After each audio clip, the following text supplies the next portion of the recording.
One man is being victimized by our own government. One man whom they fear, yet who millions love. One man who is willing to take the poison arrows of lawfare.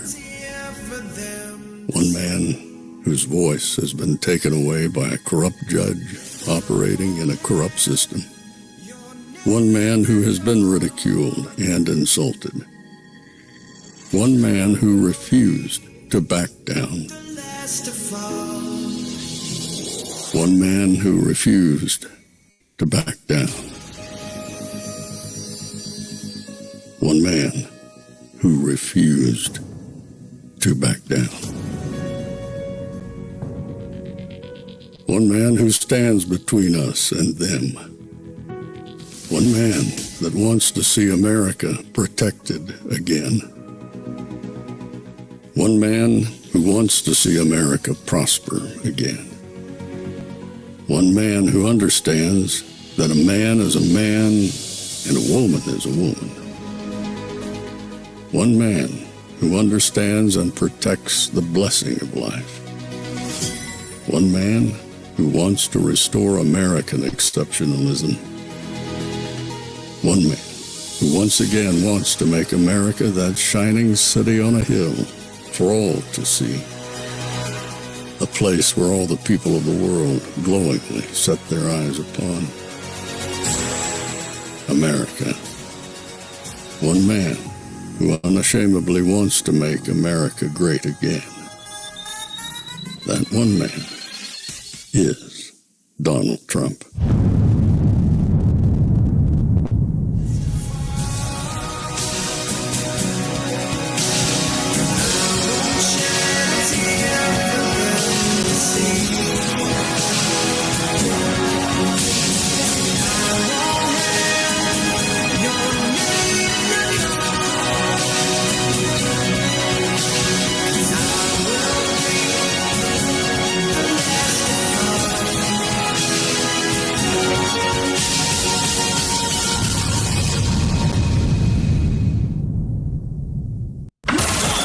This is Fanfare with Barry Cunningham. It is one of the most daring and devastating Ukrainian attacks on Russian troops since the start of the war. Tonight, President Zelensky said his forces used 117 drones in strikes on Russian air bases from deep inside Russia itself, targeting warplanes, including strategic bombers. Now, the scale of the operation is remarkable, with the strikes hitting at least 4 airfields from western Russia across to Moscow and reaching the country's far east, thousands of miles from Ukraine. The operation, codenamed Spider's Web, comes on the eve of planned peace talks between Ukraine and Russia in Turkey tomorrow. Ми розуміємо, з ким маємо справу. We know exactly whom we are dealing with. We will defend ourselves by every means available to us, available to Ukraine, available to Ukrainians. Not for a single moment did we want this war. We offered the Russians a ceasefire. On this Monday afternoon, let me ask you a very, very, very simple question. Given what you've seen with Ukraine and Russia and everything else, and how Zelensky has needed every bit of hundreds of billions of dollars from the United States. Hundreds of billions. So let me ask the question, do you believe, are you willing to sit here right now and say there is any possibility that they pulled this entire attack off, planning 18 months ago, that they started planning this 18 months ago? Obviously, during the Biden administration, they were able to plan this attack for 18 months without really any force, all drones, without any really big, military involvement. And they did all this so covertly that even the intelligence agencies of the United States did not know. Are you buying that whatsoever? Are you thinking to yourself, yeah, they might have been able to do it? Well, there's two things with that. A, if you believe that Ukraine, who is broke, had the capability of planning this kind of attack in Russia over an 18-month period and waited until now to execute it, and the United States didn't know about it, then we got a bigger problem. A much bigger problem. Because what you're saying is our intelligence was so inept, we had no idea that this was happening. Then you get the other side of the coin. This was planned with the United States' involvement, but it was kept from President Trump, Tulsi Gabbard, and John Ratcliffe. And somehow our new administration had no idea what was going on, which is quite a big problem. Or third, Donald Trump, Tulsi Gabbard, and John Ratcliffe absolutely knew that this was going to happen. So pick your poison, because those are the only three options. The deep state pulled it off, they hid it from Trump, or Trump knew and let it happen. Those are the only three options. An attack of this scale, of this magnitude, with this much covert activity, shipping drones in trucks and moving things around, even after this guy came to the White House. And you're telling me nobody knew, huh? That President Trump was surprised? If that's true, maybe that's why his schedule is clear today. Maybe that's why his schedule, for the most part, was clear all weekend. Because if that is true, then heads absolutely need to roll. So before Caroline Leavitt walks out to the podium tomorrow and begins asking or fielding the questions from people, somebody got some splaining to do. In a hurry. The next question is, if we didn't know about it, let's just go with that. Let's just say they pulled a fast one on Trump and there's some covert actors who are doing some really bad things and President Trump did know about it. At this point, and by now it's 2 p.m., President Trump should have come out to a podium and said, we're done. You don't get any more money. You don't get any more support. We're done. As of 1:59, when I clicked the button, however, that hasn't happened. I hadn't seen anybody step to the podium and say, we're not going to stand for this. You're supposed to be negotiating in Turkey. You're supposed to be talking Turkey right now. And you're blowing people up 3,000 miles away?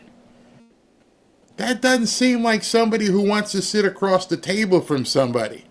And if you did do it without Trump knowing it, how could we ever trust this little idiot again?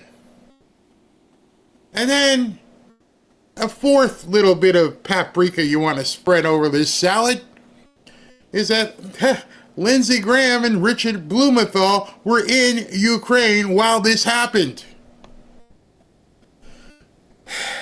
2 United States senators were on the ground in Ukraine kissing butt like they were Glenn Greenwald's advisors to Zelensky. While Zelensky's pushing buttons, supposedly, that our president didn't know about. I'm not buying it.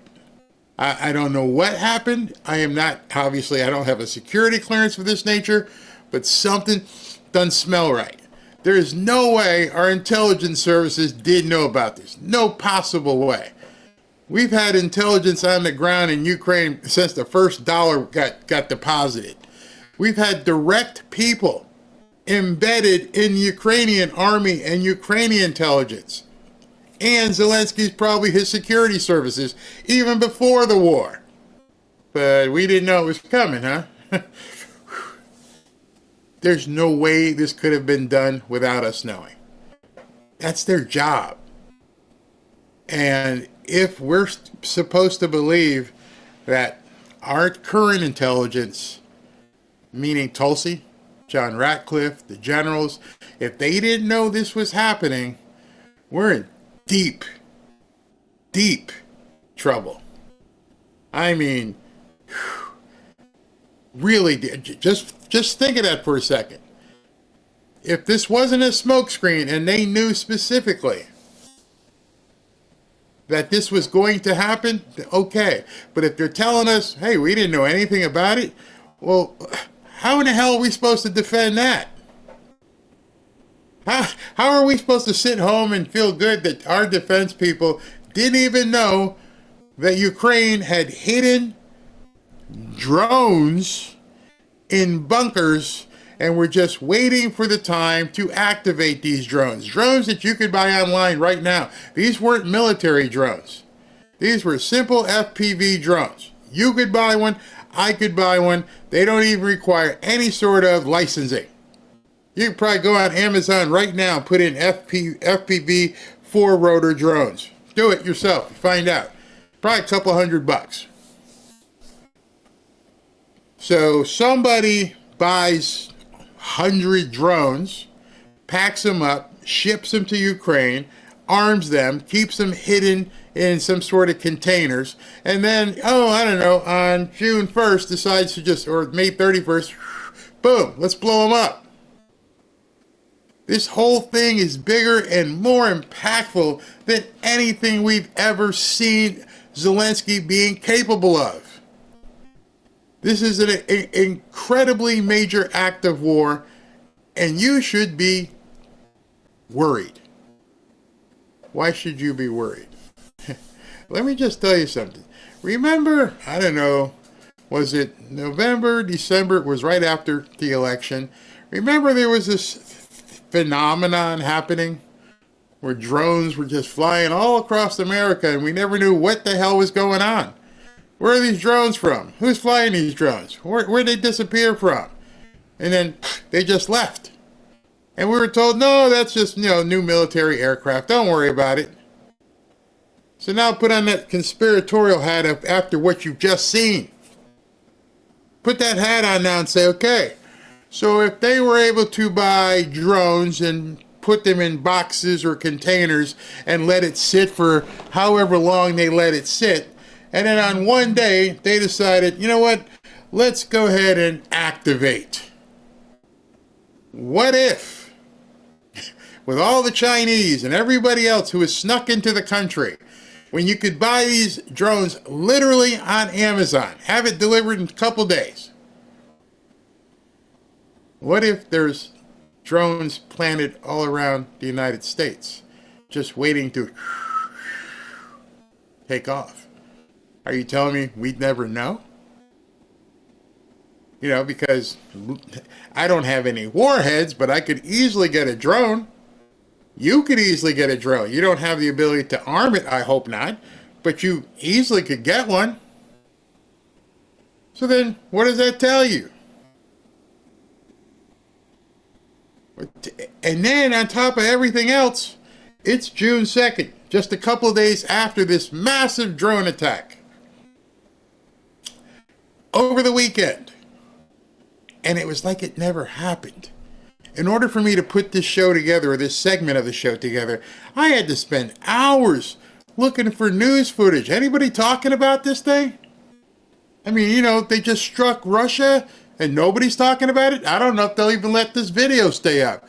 It's silent. There's like slim pickings trying to figure out what in the hell happened with these drones. Let's continue. Earlier, a different kind of wreckage. This, the Ukrainian city of Zaporizhia, after the country suffered another major drone and missile attack. Elsewhere, 12 Ukrainian soldiers were killed at a training base, the head of Ukraine's land forces tendering his resignation. What chance then for another round of peace talks set to take place in Istanbul? Russian and Ukrainian delegations are expected to be there, but after 24 hours of mayhem, the omens for a breakthrough do not seem good. But as he was just saying, this sophisticated attack was more than a year in the planning. Ellie Price is with me now. What more do we know about Operation Spider's Web and its targets, Ellie? Well, Clive, as Paul said, it was an attack astonishing in its audacity on multiple military sites across Russia. What we know is that the Olena air base... It was stunning of its audacity. You're going to hear that word a lot. Audacity. How dare you? How dare you do this to Russia? It had that kind of boldness, that kind of cojones. You dared shooting these things way into Russia. And then you also broke some international rules as well, which we'll talk about. Near Murmansk in the northeast of Russia, near Finland, was hit. There are also attacks to the southwest and northeast of Moscow. And far to the east, all the way over here, over 4,000 kilometres from the front line, deep in Siberia, where it was confirmed that this remote airbase in Belena was hit. And it's here that this incredible footage was captured, showing the destruction of planes on the tarmac. These are the drones that were used in the attack, thought to be quadcopters with 4 rotors, relatively cheap and domestically made. The bombs they carried didn't need to be big if they were targeted so precisely. So think about that yourself. They didn't have to be big bombs as long as they hit exactly where they were supposed to hover over and poof, poof, poof, poof, literally shooting fish in a barrel. That's kind of scary. You have to admit, that's really, really scary. I don't know about that. It bothers me. It bothers me on so many different levels. There are so many questions that I have. Questions that you should have at this point. What in the hell happened? And who didn't know about it? Now, I obviously, I'm not on a need-to-know basis. You're not on a need-to-know basis. But somebody got to say something. I don't know if you realize that those bombers that they bombed were bombed under a specific treaty not to be touched. There is a NATO treaty out there that says if you have nuclears or if you have bombs, you have to park your planes, your bombers, in a certain way where other people can see it in case you decide to launch. And so those bombers weren't sitting there like an appetizer just waiting to be ate. That's the rules. The rules are you don't bomb these because we're allowing you to see them sitting there. Yet, for some reason, Zelensky decided to bomb the bombers that were protected. They're trying to force President Trump's hand. President Trump right now understands that Russia, and I had Colonel Manus on last week sometime, and Colonel Manus said the war has already been won. Russia has already won this war. They're just showing restraint. At any minute, Russia could just make Ukraine a parking lot. The entirety of the country. President Trump, if he didn't know about this, needs to say, we're done with NATO and we're done with Ukraine. Done. Both of you. I don't want nothing to do with NATO and I don't want anything to do with Ukraine. Stick it. And then let it happen. Because otherwise, your grandkids, your kids, may be shipped off over there to fight because NATO would require the United States to get involved. Are you ready for that? Not me. Luckily, my grandson's too young to have to go to war.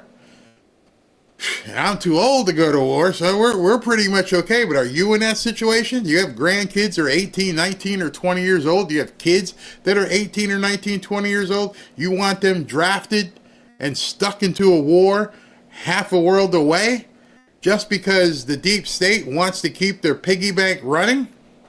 Not me. I'm going to dig in more to this rule thing about this stuff in 1 second. Right now, I'd like to talk to you about one of our sponsors here on today's show. If someone would have told me that there are science-backed ingredients that could help me feel 15 years younger in a matter of months, I wouldn't have believed it. Then I tried Qualia Senolytic. I'm going to tell you a secret about me, but you probably know it already. I sit in this chair for sometimes up to 8 hours at a time, and I'm wondering how I can do it at my age. Well, have you heard about Senolytics? These groundbreaking ingredients discovered less than 10 years ago are revolutionizing healthy aging. They're truly enhancing our physical prime. Let's be honest, aging isn't kind to our energy and productivity levels. That's why I use, personally, Qualia Senolytic. Imagine feeling 15 years younger in just a few months. Here's the scoop. As we accumulate what's called senescent cells or zombie cells, these zombie cells cause aches, sluggish recovery, and that middle-age energy dip in the afternoon. Qualia senolytic works like pruning dead leaves, removing these old zombie cells to let healthy ones thrive. And the best part, you only need to take it 2 days a month. If you've seen my previous ad for Qualia senolytic, that was about a month ago. So if you've been taking it, you should be starting to feel better. Qualia senolytic is a non-GMO, vegan, and gluten-free with ingredients that complement each other perfectly. Plus, there's a 100-day money-back guarantee. I've noticed higher energy levels, and you probably can tell as well with all the shows that I've been doing. And I feel more productive and enthusiastic in life. Beyond this chair, I do have a life outside my studio, and I couldn't be able to do it, wouldn't be able to do it if I didn't have supplements that make me feel younger and more energized. Experience the science of feeling younger yourself. Go to qualialife.com/Barry for up to 50% off your purchase and use code Barry for an additional 15% off.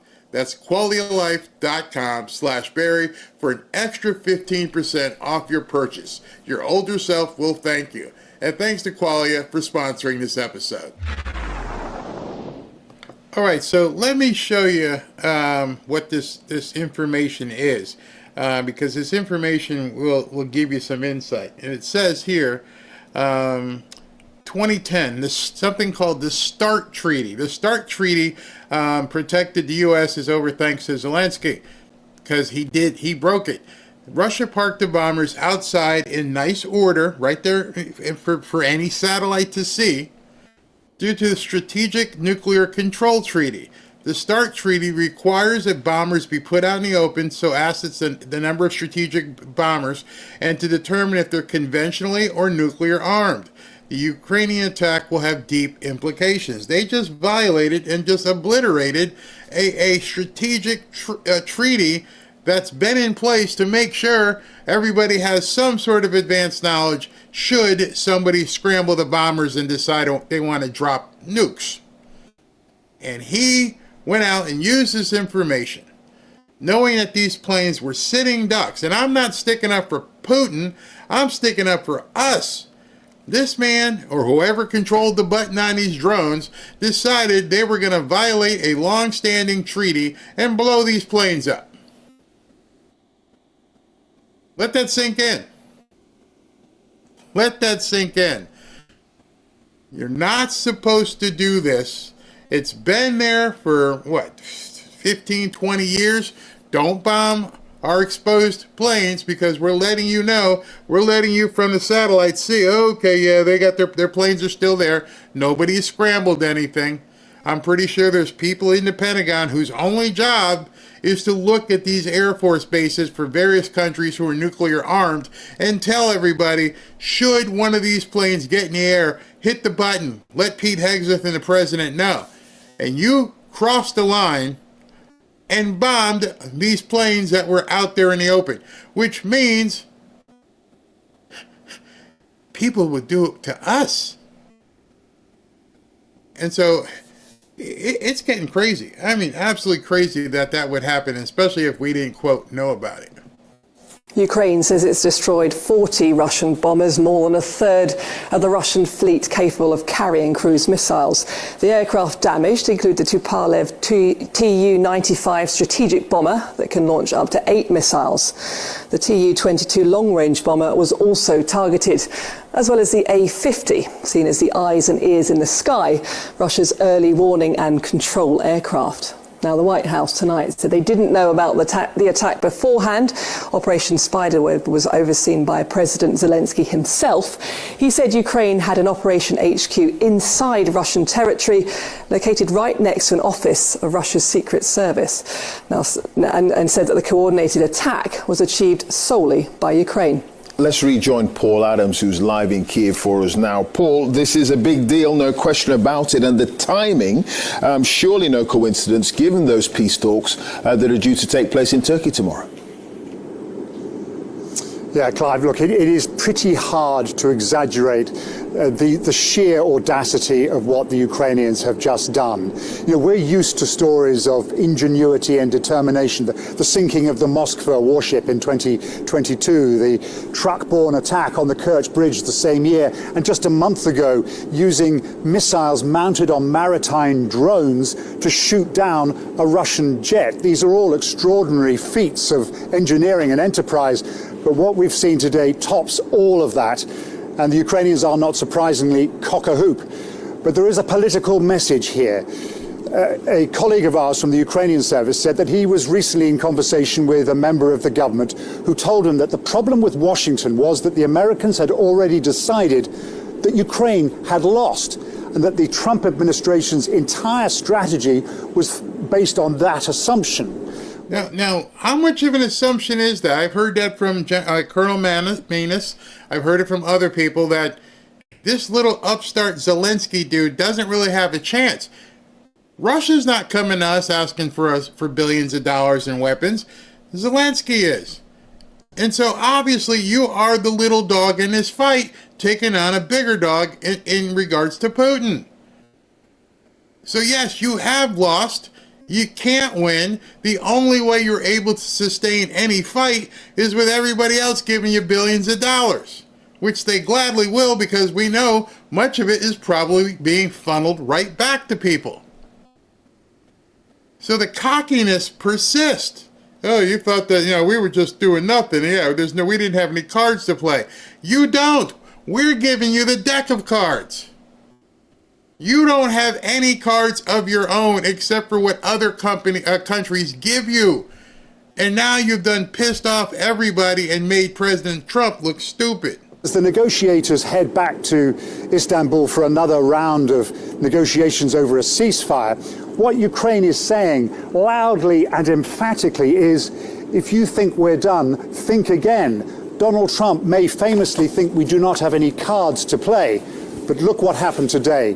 We certainly do. No, you don't.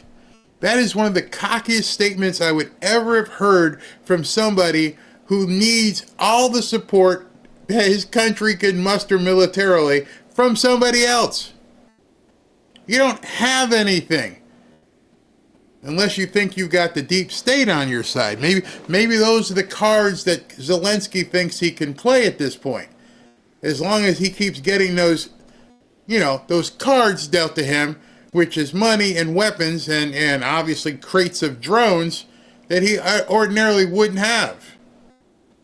So it's kind of weird to me, the amount of silence that we're hearing about this. You can look around. Go ahead and search. I did. Start looking and see how many people in the news are talking about it. One of the few stations that even brought it up was these guys. I think the National Security Council's got to step in here. I don't know why Ratcliffe's saying we're not getting rid of any CIA guys. Something's very, very, very wrong here. Either, number one, if the White House didn't have a heads up, that to me should be, you should condemn this attack today. You should. I haven't seen that.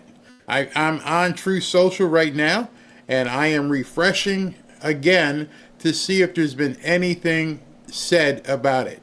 Last thing he posted was 2 hours ago about Boulder, which we will be getting into. 19 hours ago about something about Newsmax. A day ago about the tariffs. Another day ago about the steel. Going back further, talk about homelessness. I'm back now a day talking about Dana White. And I'm scrolling, and I'm scrolling, and I'm scrolling.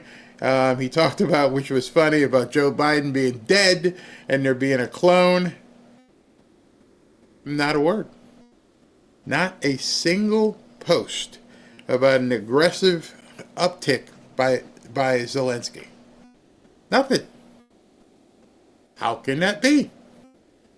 I haven't checked Pete Hegseth, but how can this be that the President of the United States saw this surprise attack and has said nothing? Say we're pulling all support today. And you should tell Lindsey Graham, get on a plane here, dude, and get back. and stop stirring the pot. Okay, and you should put a notice to the guys in the Senate. We're already $1 trillion. The big beautiful bill. You know, and you're talking a lot of smack over in the Senate. We're going to cut. We're going to cut. We're going to cut. Do not add any money, because this is what Lindsey Graham's saying. The House and the Senate are going to add big dollars for Ukraine. Not happening. We should, if we did not know about it, and let's take that as his face. If they didn't give us a heads up on it, that's dragging us in it. They did a strike 3,000 miles into Russia. As we said last week when Mert said, oh, we got, the ability to hit deep, we got sign of America supports that. There was no verification of that. I don't believe. I never saw any official verification of that. But if the kinetic part of the Third World War continues on, it will escalate. And once you get escalation in a situation like this, particularly on the Eurasian landmass, as two major conflicts in the 20th century, World War I and World War II, they will turn into wars of annihilation. Okay? They do, in vengeance. And we are heading to a very dark place, and we're heading to a... Very. See, you guys collectively can look at this and say something doesn't make any sense. An escalation of this magnitude could have catastrophic results. And at this point, you cannot blame Putin for striking. It's like, hey man, they took a swing at you. They took a hard swing at you. They bombed your bombers. Do what you got to do. And again, I am not a Putin apologist. I'm just saying, if you think you can take that kind of swing at somebody, what do you have waiting when they decide to swing back? Do you think we're going to help you? You think we're the ones who are going to come to your aid when Putin decides to, boom, drop big booms on you? I don't think so. Very dark place very quickly. Then the White House has to condemn this immediately and pull all support and tell Lindsey Graham, come home. Or we're going to put you under arrest when you come home. You're stirring it up. Lindsey Graham's over there saying, hey, forget Trump. I got the House and the Senate. We're going to pass him. You're going to see something in a couple of days. Remember that? He's stirring it up over there. He's telling me they got backing. If they did not give us a heads up on this, all full stop, no minerals deal, walk away from all of it. They're irresponsible. And they're dragging us into a kinetic third world war. As we said, we're getting dragged in now. Or the deep state is driving us in there. Bingo. How many of you, with a show of hands, think that Zelensky could have done this on his own? How many of you think that Zelensky could have planned this for 18 months? Sought the targets, knew where they were, got the things in place, hid them for 18 months, knew they were still working, turned them on, and they took off and blew stuff up. Zelensky strike you as having this kind of military prowess? So yeah, it's a very dark place and it's very scary. These are not good. Tulsi Gabbard's got to let us know. Did anyone in Intel at all have anything to do with this? Did anybody have a heads up? Did anybody? And if not, who the hell's running the Ukraine desk? Who's running the Russia desk? Same thing with Ratcliffe. This is why Cash and Bongino and Pam Bondi, you got to clear out the deep state. This is a ticking. Cash, Dan, and Bongino. Just want to let you know, not gonna belabor the point, but the 2-week notice that we got from Kash Patel when he was on Maria Bartiromo's show, when he said, "Hey, listen, you're gonna find out a whole bunch of stuff." She said, "When?" Give me a week or two. TikTok. That interview got exposed on 2 weeks ago Thursday. It got played 2 weeks ago last Sunday. 2 weeks. Tick-tock. Time is up. Nothing happened. I don't know. Not going to go there. Not going to piss people off about Dan and Cash and Pam. I'm just saying, stop making statements on television that you can never back up. Take all the time you want. I don't care. Like I've told you before, I don't care about these stupid arrests. I don't care if they arrest anybody from Epstein next January. What I care about is stop treating us like we're dumb. Oh, it's about to happen. Give me 1 or 2 weeks. Nothing happens. And then all of a sudden now, all the goodwill that you guys have built up is now just withering away because you keep talking. I'd rather you just go dark. Don't ever do another press conference until it's time to do a press conference. Don't put out anything on X until it's time to put something out on X. Don't build up expectations that you can't support, and then all of a sudden you find out you couldn't do it, and then people, what's going on with these guys? Please, I beg you had too much credibility going in. Time bomb. And you see what they're going to get us into. Because now inexorably we're being drawn into this. If we didn't know about it, the president, to me, has got to condemn it and got to say we're not going to give it any more support because these people cannot be trusted. You're supposed to be in Turkey today talking peace, not 3,000 miles into Russia blowing up their strategic bombers. You know, I've had my opinions of Steve Bannon and said sometimes when I think he's wrong, he was exactly right in that regard. Couldn't have been more dead on. You can't trust somebody who looks you in the eye and says, I'm going to come talk Turkey in Turkey, and then starts dropping drone bombs. That's a weird way to get me to the table and do something. That's like going through some sort of divorce mediation, and before you walk into the mediation room, go, hold on a second, come here, smack her. Well, now you want me to come in this room and sit down and work things out? Oh no, you tell the attorney at that point, fire everything, go after this sucker. Now, I don't know what's going out in the chat today, but the moderators, from what I'm seeing, are having their work put out for you, and I kind of know why. I'll tell you a little later why I think this stuff is happening. But in any event, enjoy yourself. Our mods are really good. They do what they can. And so enjoy it. I don't care about those idiots. But now what I'm going to tell you is, you know what this is. This is silver and this is gold. With what's going on in the world right now, you have even more motivation to make sure you hedge your bets. Things are getting crazy. As good as they look here in the United States, there's stuff happening around us and within that should make your eyes just turn. Next story we're going to get into is the Colorado thing, which is awful. Just awful. And again, it's like, oh, that was yesterday's news. We're not talking about, we still need to talk about what happened in Colorado. That's absurd. But hedge your bets. You don't know what's going on. And I say bets because I literally look at certain investments as a bet. A good bet, a risk agnostic bet, but nonetheless a bet. Here's a message from my friends at Lear Capital. We're in a very volatile time right now. There's plenty of financial uncertainty. Now is not the time to be speculative. And I'm also speaking from a personal perspective. I'm buying income-producing real estate, and I'm buying gold and silver. A lot of people don't know the difference between the economy and the stock market. And too many people listen to the news and social media. That'll get you in trouble. Let's face it. It's obvious that a lot of people have an agenda they're not telling you about. Right now, your best bet is stability. And that means you might need to build a hedge against global volatility. May I recommend gold and silver to you?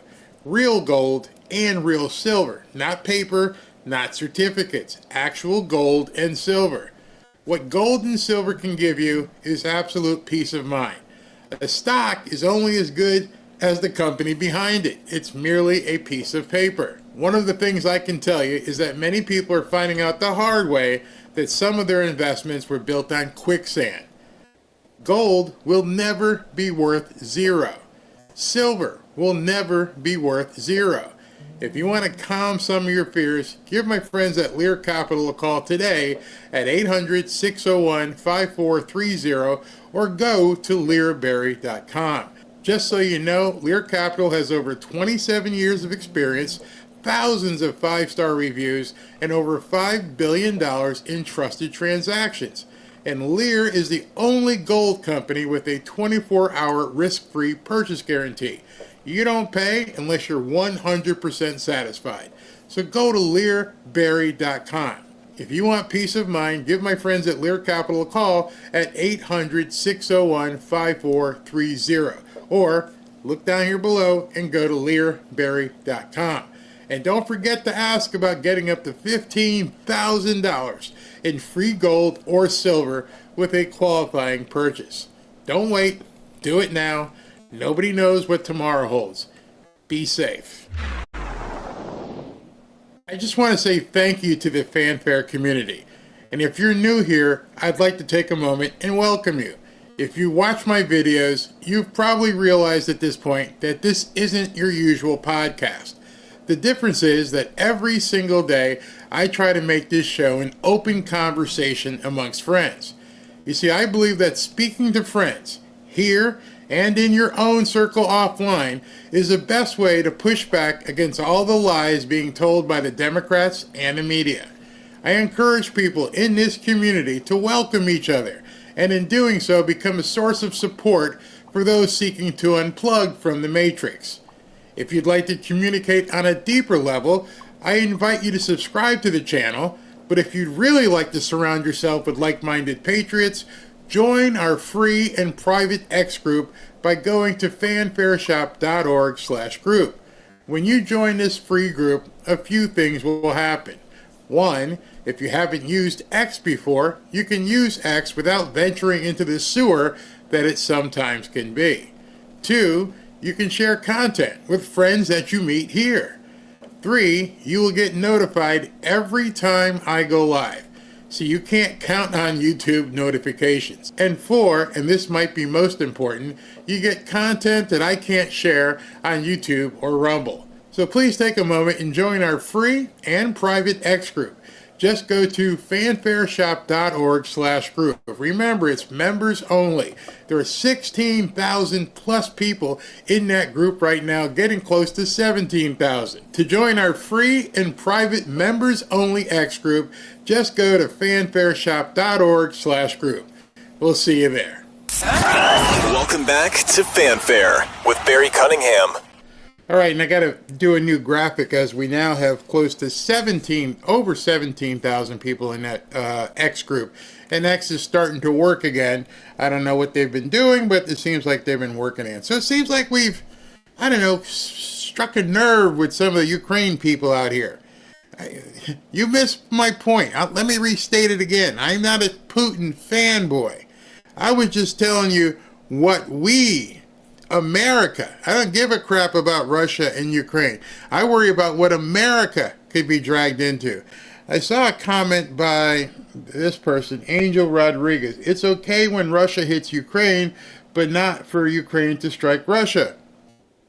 I didn't say that.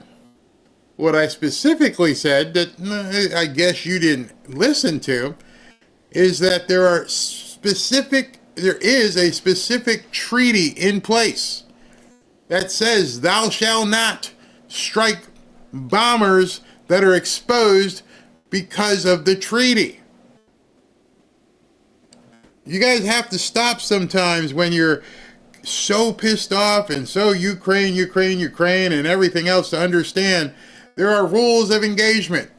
When you get in the ring and fight somebody, you can't have, like they have in wrestling, the foreign object. You can't bring in a lead pipe and pop the person over the head because they punched you.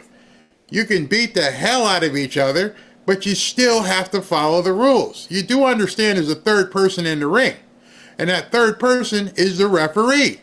And that referee makes sure, hey, you guys can go ahead, beat the snot out of each other. We're here watching you beat the snot out of each other, but you got to stay within the rules. And so when the Ukrainian people like this come out and say it's okay for Russia to beat Ukraine, but not for Ukraine to strike back, well, I don't care if, like I said, I got no dog in this fight. If Ukraine wants to strike back, that's fine, within the rules. See, what you may not be aware of, because you're such a frothing at the mouth Ukrainian person and you hate Putin, is that it doesn't matter what the conflict is, there are rules of engagement. When you don't follow the rules of engagement, you create a dangerous situation. A dangerous situation for people who aren't even involved in the conflict. So those two people over there, Putin and Zelensky, swing at each other all you want. Stay within the realms of the box. But now that Zelensky has pulled out the foreign object and hit Russia over the head, everybody else has got to sit back and go, you get what's coming.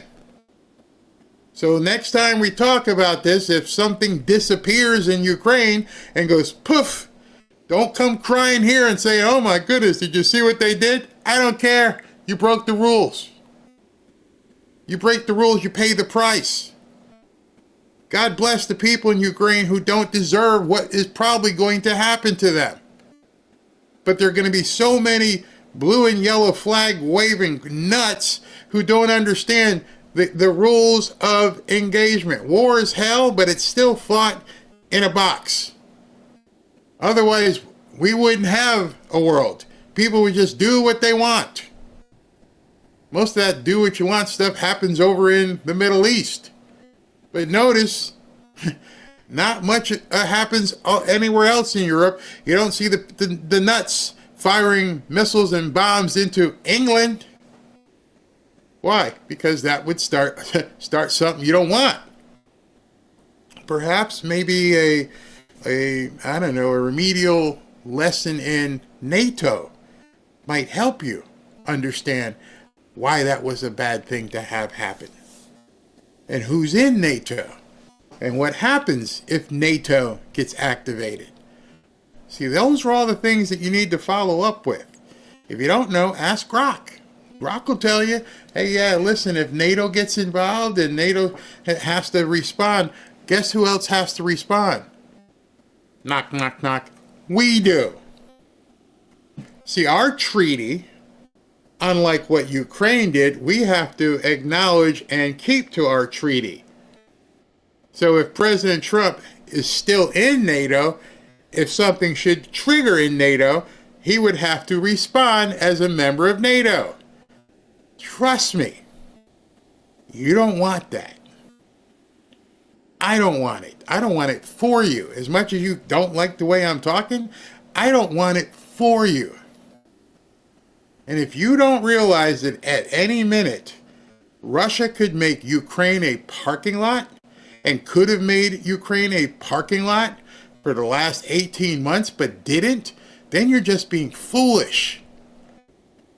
You've got David trying to take a swing at Goliath, and he don't have a slingshot unless somebody else gives him the slingshot. Got to educate yourself. You got to educate yourself. It's absolutely crazy. All right, so just one last time. Angel, no one is asking you to have a different opinion. What we're asking you to do is have an intelligent opinion. And it seems from your comments that you just don't have that right now. So I'm going to let you go. I'm going to let you deal with, the other people, but we're going to move on right now. All right, so let's move on to Colorado. Horrible. President Trump, hold on a second. President Trump responded to what happened in Colorado. And hopefully you've known the news at this point as to what happened. Yesterday's horrific attack in Boulder, Colorado will not be tolerated in the United States of America. He came in through Biden's ridiculous open border policy, which has hurt our country so badly. He must go out under the Trump policy. Acts of terrorism will be prosecuted to the fullest extent of the law. This is yet another example of why we must keep our border secure and deport illegal anti-American radicals from our homeland.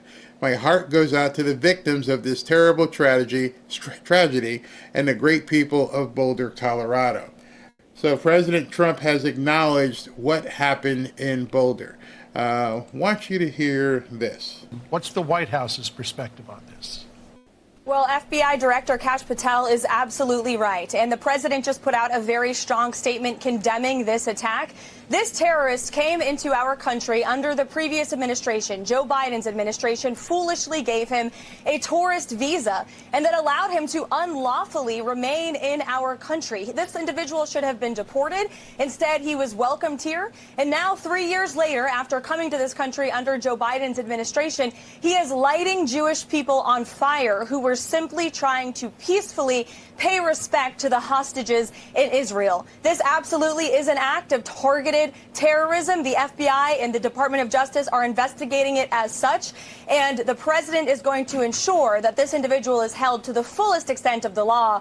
And not just this individual, but any individual, especially illegal criminals who engage in acts of terrorism, will be held accountable under this president. So just a little distinction why the designation as a hate act, where's my pen? A designation as a hate act and as terrorism, because at that point it can become a federal crime. And it takes it off of the idiots in Colorado who may try to say otherwise. And that's the reasoning behind it. I'm just marking down the time frame of what that piece was. So listen to this one as well. Hopefully there's enough sound here. Federal authorities releasing the charges for the man accused of setting 8 people on fire in that targeted terror attack in Boulder, Colorado. Officials say he's now being charged with a hate crime, that's federally. And this is what they found. They found at least 14 unlit Molotov cocktails on his person, along with that makeshift flamethrower. The Molotovs comprised of glass wine carafe bottles or ball jars containing clear liquid and red rags hanging out of the bottles. He made these himself. In fact, it says that he researched on YouTube how to do this. And later, during an interview with the officials, the suspect stated outright, and he's talking, he stated he wanted to, quote, kill all Zionist people and wished they were all dead. He also stated that he would do it again. Emily, he also said during this interview he specifically targeted the Zionist group that had gathered in Boulder. He knew they planned to meet that day, Sunday at 1 p.m. He arrived at 12:55 and waited for them. You know, it's very interesting when you hear these kind of stories, and as you heard from Kayleigh McEnany right there, that he found out how to do what he did by watching YouTube, which it completely blows my mind, is because if I say the wrong thing on a YouTube video, oh my gosh, we're going to have to shut it down. But you can actually go and learn how to make Molotov cocktails on YouTube. Interesting, isn't it? They'll probably hit this video because we're talking about this man who did this heinous act. Now, what I'm about to show you, or let you listen to, and if you have a weak stomach, you may not want to listen, because many of you probably haven't heard exactly what happened, because there's a lot of stories about it on the media, but I like to find out. I don't like the media slant. I don't like, MSNBC or CNN or even Fox to a certain extent trying to tell us what we think we heard. I'd rather hear from somebody who was actually on the ground. So this next gentleman was actually there, and he's going to give you a harrowing account of what happened. Yeah, so the way it all happened was at the time I was eating lunch with my wife, my 4 and 2-year-old, and then my teenage niece and nephew who were visiting from Florida, and they again, like the recessional or whatever you want to call it, just had passed us, and then just about 5 to 10 minutes later, there was a woman who was running by us, saying that there was a man that was throwing fire at people. And I'm familiar with the event. I'm Jewish myself. I've never attended any one of these events that happen all across the country, just simply due to the fear of something like this actually happening. But I'm very well familiar with how they run and all the people around them and all that kind of stuff. So my immediate thought was, kind of just jump a fence and go see if there's anything I could do, or see if there's anything I could do to help or anything like that. And so I left my one toddler that was with us at the time with my niece and nephew, ran there. I went up to the courthouse where they typically are. There's another man that approached with me. He started immediately trying to de-escalate the situation with the guy, and trying to talk to him as the guy was yelling at the crowd of people. There were a bunch of people kind of just standing there outside the square watching, and then obviously like the 20 to 25 people that were in the march, in the walk, I should say, that were either on the ground or tending to other people who were burned.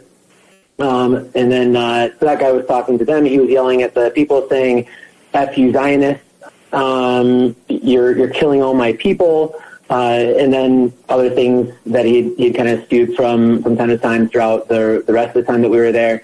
But as the other guy was kind of de-escalating everything, I wanted to make sure I got this guy on camera, just because in case he tried to run for it before the police got there, I wanted to make sure that we could actually identify him. Then I started hearing people talk about how, like, where the police.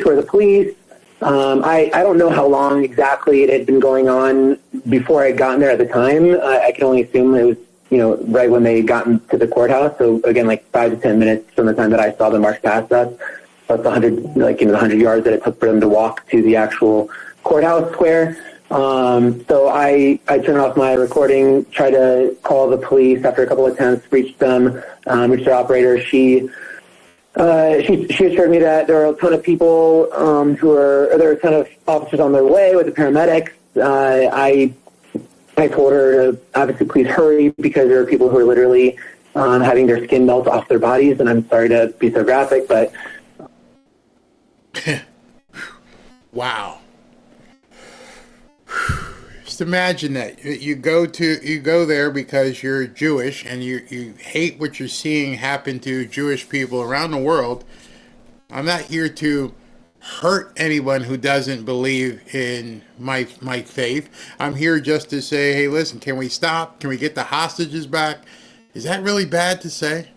Are we at a point now where just asking for bodies and hostages to be released requires armed guards to protect you?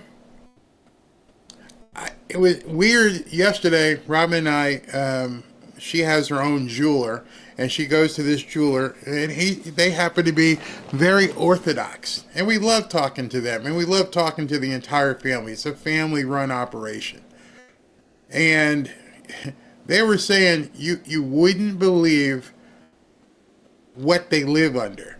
Now, not so much here in Boca, because Boca has a very heavy Jewish population. There's tons of Jewish people. I live in a Jewish community.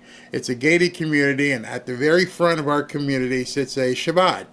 And it's always, these kids are going to school and church and there's synagogue where they have temple. And there's armed guards there to make sure that kids on skateboards on a Saturday, because they can't use anything mechanical other than a skateboard, a scooter, delightful looking kids that are just completely peaceful and singing like without a care in the world. I've told you a story before. I come out Saturday morning and I'm walking the dog, and it's deathly quiet because there's no cars, there's no engines.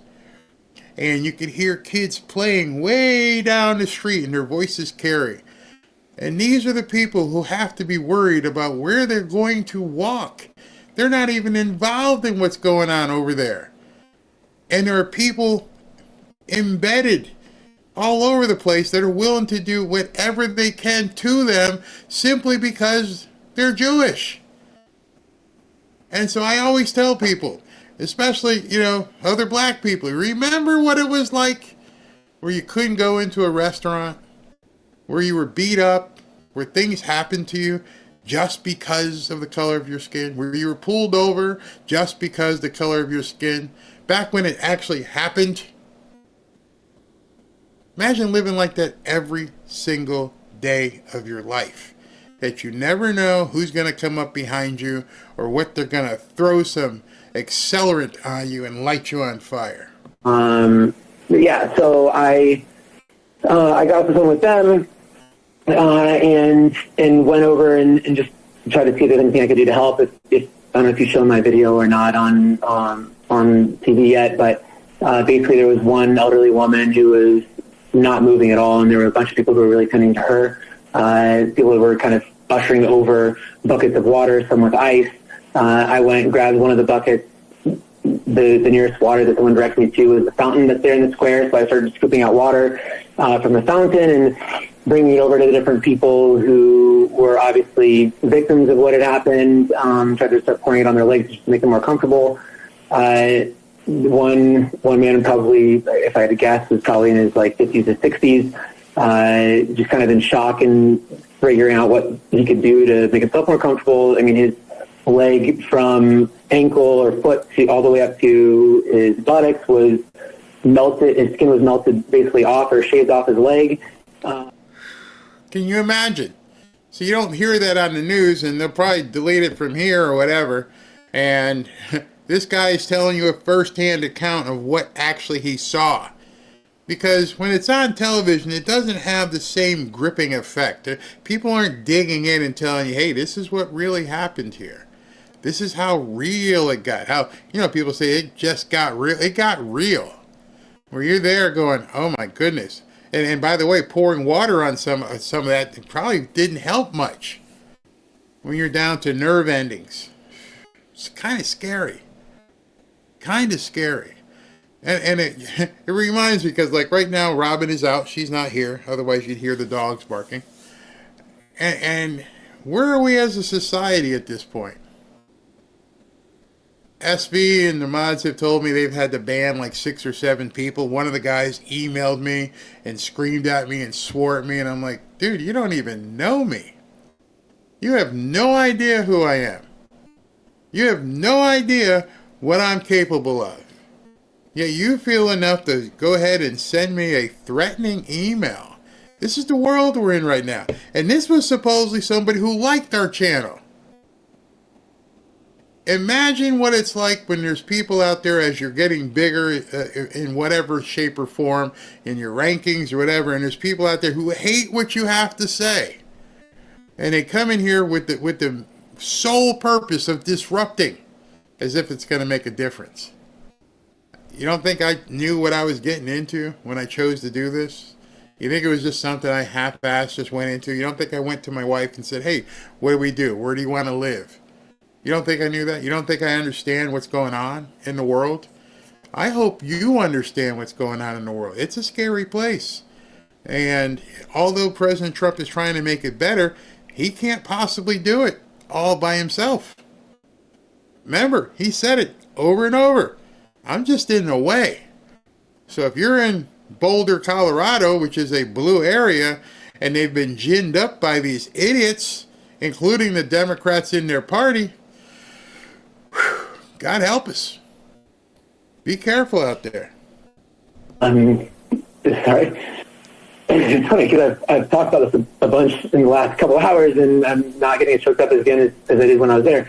And so there were some deep cuts in a bunch of these people's legs, probably an inch in diameter, with blood coming out of them. Their feet were bloody. I went over across the path to these 2 elderly women, probably in their 70s, maybe 80s. One was more concerned with the other than herself, and just trying to get me to put water on her friend or whoever she was with. Her whole back leg, from her calf up to her butt, was, again, skin kind of just falling off of their legs. This other woman had burns all over her hands, ankles, feet, elbows. They looked stunned, confused.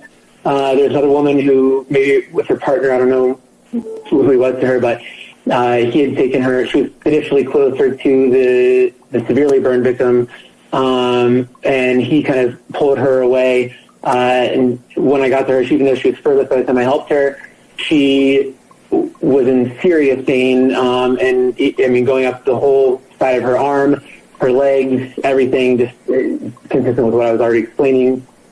I would say about 10 minutes from the time that I actually got there. Again, it's my impression at this point. But 10 minutes. Wow, 10 minutes. All this happened. And you can see the MSNBC lady. She's like, oh my gosh, I can't believe what I'm hearing. Well, imagine what people are going through. It's a very scary place. Maximus says here, hello Barry, it's more McFly, it's more prevalent now for sure. It's beginning to I mean, this past weekend, all the stuff at Harvard. I don't know if you saw the videos on X, and as they're walking across the stage with their newly paid for diplomas that will make them better baristas at Starbucks, are all these signs about anti-Israel. You guys hate someone and you have no idea who you hate just because it's been bred inside of you.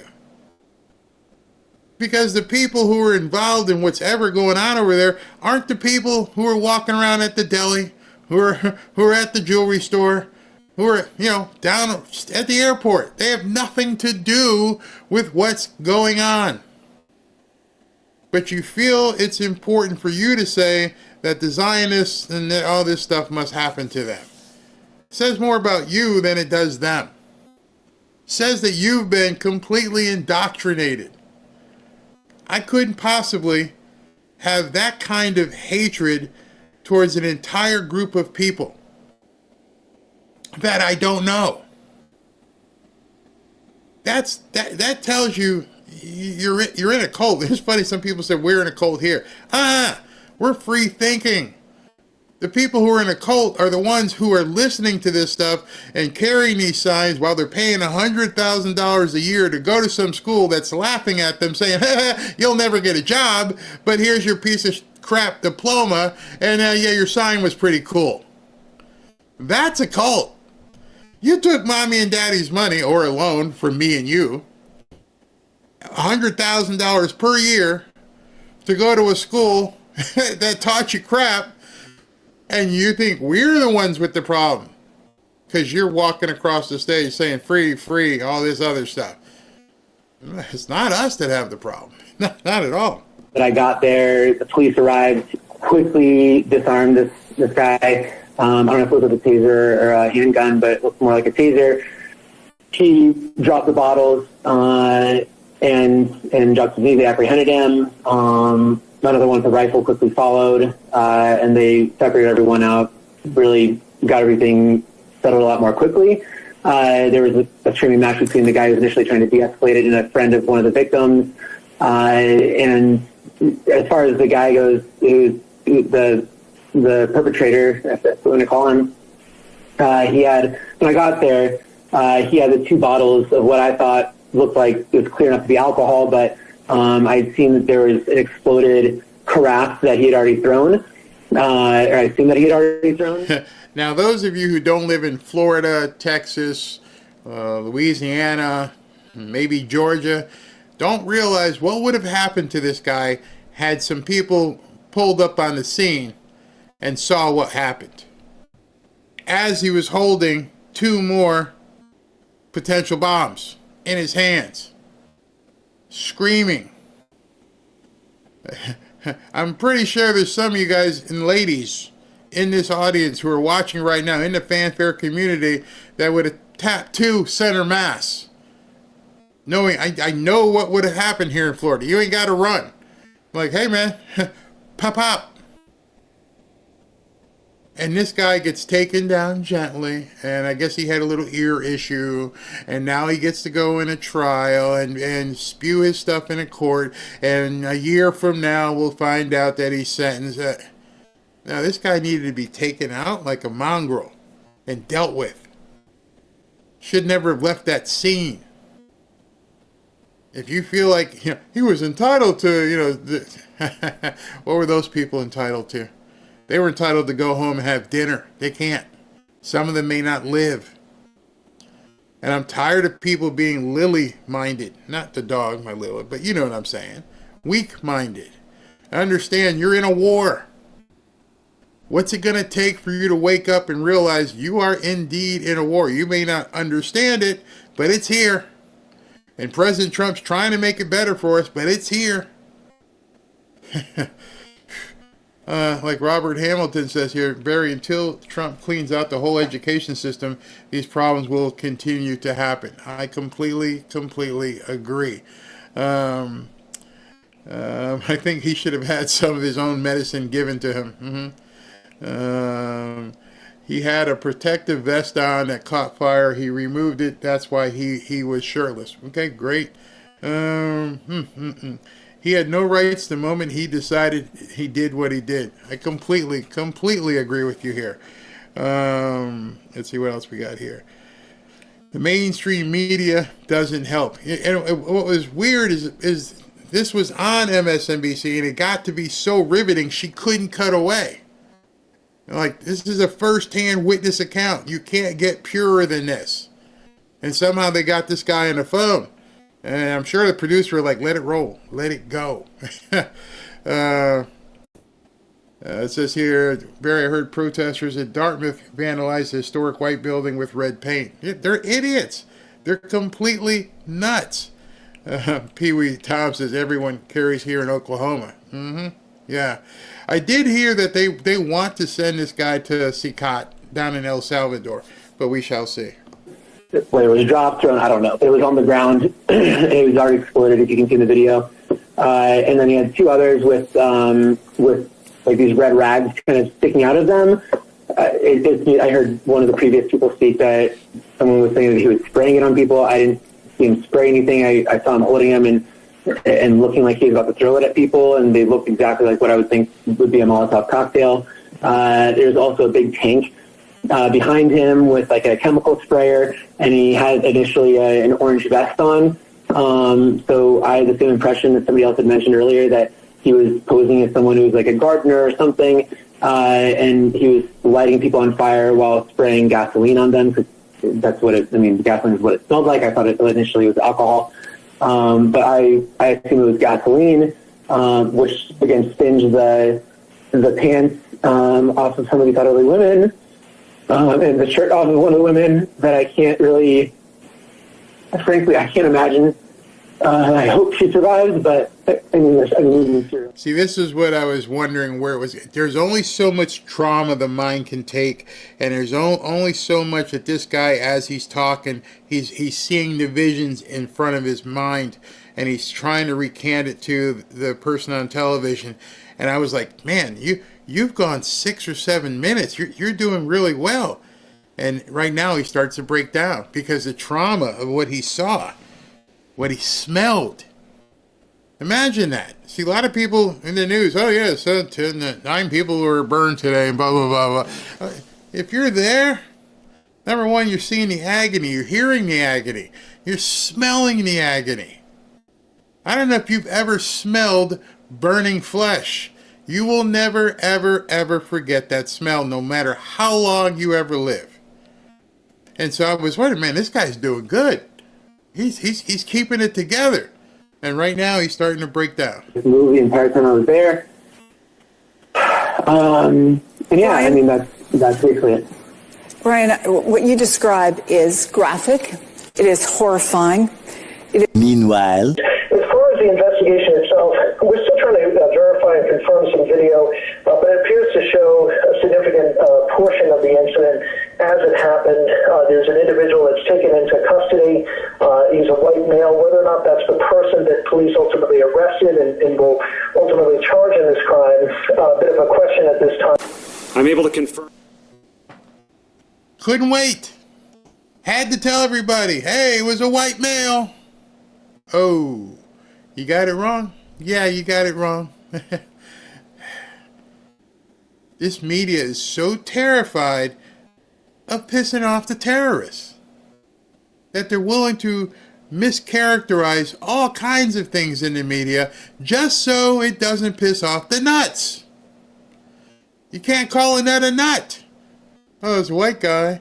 Oh, it was, it wasn't somebody carrying a flag who was playing on the other team. You know what I mean? You can't even say the words. It's insane. We're protecting the people who are violating us. But luckily, the FBI did get involved. There are 6 victims, ages 67 to 88. All of them have been transported to local hospitals. This attack happened at a regularly scheduled weekly peaceful event. Witnesses are reporting that the subject used a makeshift flamethrower and threw an incendiary device into the crowd. The suspect was heard to yell, "Free Palestine," during the attack. Which MSNBC never said. I don't know if they've said it till today. I had to turn them off. I'm like, you got to be kidding me. How about this one? For like the first couple hours, we don't really understand what the motive is. There's Jewish people burning. What do you think the motive was? He ran out of gas and he dropped his bottles and people burned up? That's probably not what happened. What do you mean you don't know what the motive was? Subject has been identified as Mohammed Sabri Solomon. Yeah, I should have given you the indication of the motive right about there. 45 years old. The FBI is processing the crime scene and the subject vehicle and interviewing key witnesses. We're assisting Boulder police in providing technical, analytic, and additional forensic resources. As a result of these preliminary facts, it is clear that this is a targeted act of violence, and the FBI is investigating this as an act of terrorism. Wow. It took that, huh? You had to get the tape of him saying free, free, you know, that other word, and yelling epithets at the Jewish people who were laying in front of him, burning. Oh, yeah, I think it was a terrorist attack. Yeah. Duh. But MSNBC wants to say it's a white dude. Man, I hated to give you so much of this information on a Monday, but there was so much news, and I'm like, how can I condense this so I'm not on until 10 o'clock tonight? So just to let you know, I did this show. I'm going to lighten it up, and we're going to laugh at some Democrats here in a second. Just want to let you know, tonight's show at 7:30, when we do the Rumble Jump Over, we're going to be jumping over with John Amanchukwu. He's going to be talking about some things that he's been seeing. We're going to talk about his movie that he put out there. I think what we're going to start trying to do is one night a week, because I have so many people that want to come on, and many of them have documentaries and movies. So I'm thinking maybe one night a week we'll have a movie night, and we'll show these people's movies. And, you know, I could never show them here, if you know what I mean. So if someone has a movies about what's going on with kids, if you know what I mean, and we can show it. So if you guys want to see a movie that you won't have to pay for, it'll be free.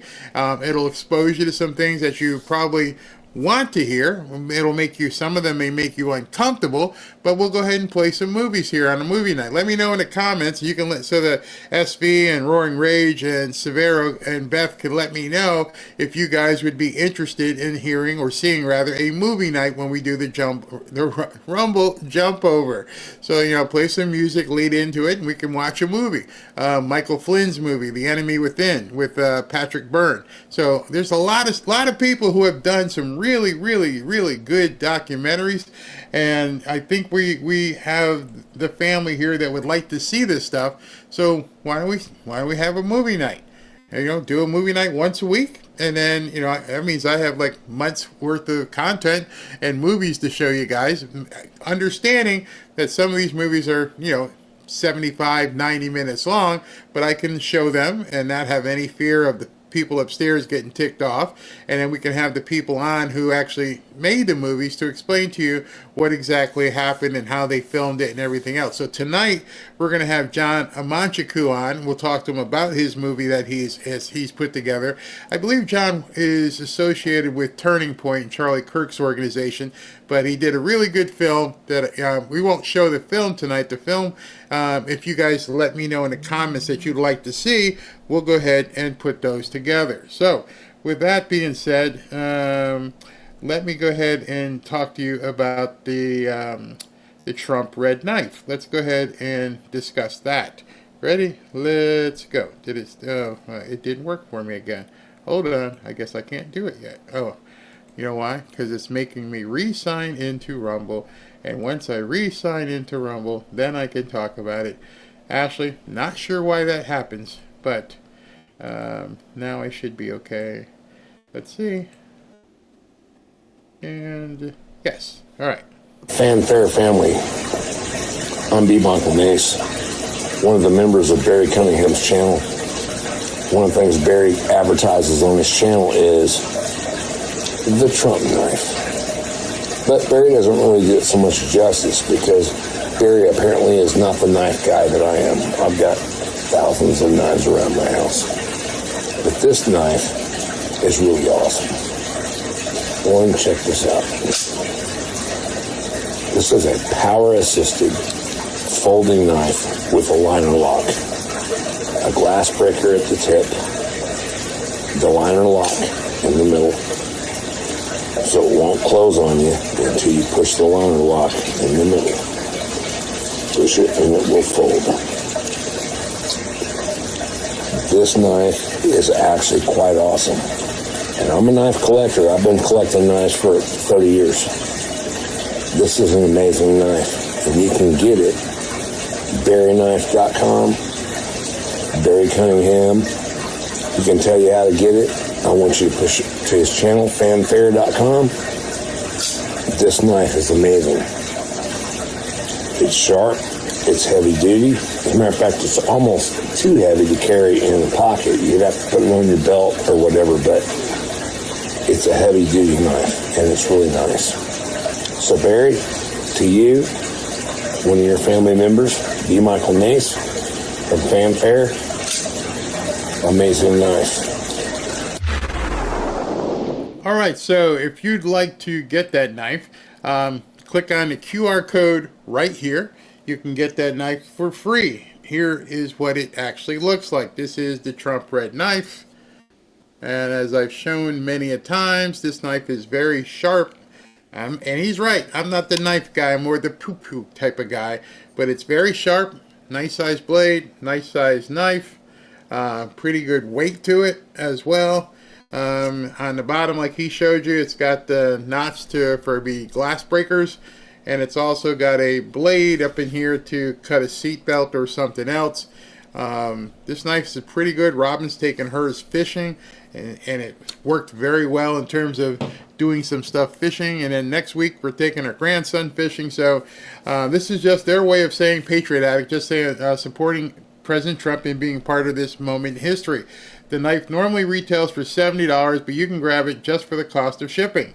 Scan the QR code right over there, or visit BarryKnife.com to apply your 100% off coupon and claim your Trump knife today before they're all gone. And that's BarryKnife.com, or scan the QR code right over there to grab yours for free. Normally sells for $70, you get it for $13 or $14, which is the shipping charge on it. So let me take a break and tell you what's going to be happening. This week we got tomorrow.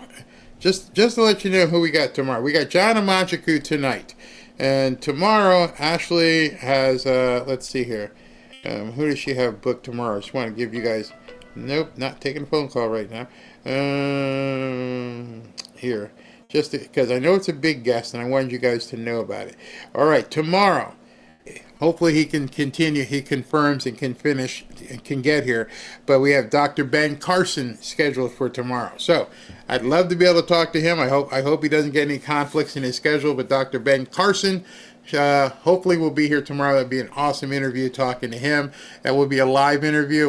It won't be taped, so we can actually listen to what he says about his past experience with President Trump and what he's doing right now. That being said, let's go ahead and talk a little bit here. Go take a break, Barry? Why am I taking a break? I don't know. Man, some of you guys are kind of crazy. Go take a break. Sometimes I talk fast because I got a lot to say. A lot to say about a lot of different things. So, and anyway, let's go ahead. Siesta. What are you guys talking about? I'm not tired. Ashley just posted something in here. In the last Trump administration, the left normalized and legitimized the punching faces of conservatives who were deemed to be Nazis. Yep, they sure did. Go go ahead and announce LLCBT. Man, you guys were out there today. I don't even know some of the stuff you guys are putting on in here. It's crazy. Can't wait to see Amancha cook. John is a firebrand. He's doing so much to help kids. I think you guys will like it. So, without further ado, because there's some nutty comments in there, and I'm sorry I can't take some of the other ones, but damn. So anyway, let's have some fun with this section. This segment here, we're going to talk about the Democrats and them being completely lost. Check this out. I want to ask you about something that happened in your home state of New York.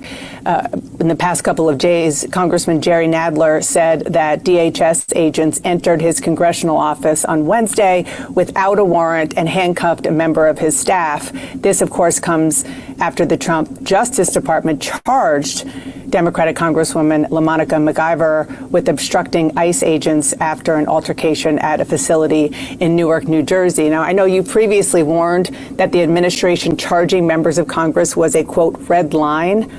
Mr. Leader, good afternoon. What would your statement the other day after there was this incident in Newark, you said they better not touch our members. Correct. What happens if they were to go and arrest these members, or if they would try to sanction them here in the House of Representatives? They'll find out. What would you do? I mean, what recourse? I mean, doesn't that broach a... They'll find out. Doesn't that go across... That's a red line. What's the red line, though? I mean, I know we have the... It's a red line. It's very clear. First of all, I think that the so-called Homeland Security spokesperson is a joke. It's a joke. They know better than to go down that road, and it's been made loudly and abundantly clear to the Trump administration.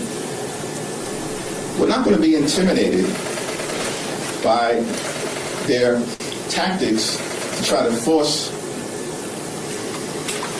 principled opposition from not standing up to their extremism. It hasn't happened during the entirety of this failed term. It didn't happen when Donald Trump temporarily was sitting high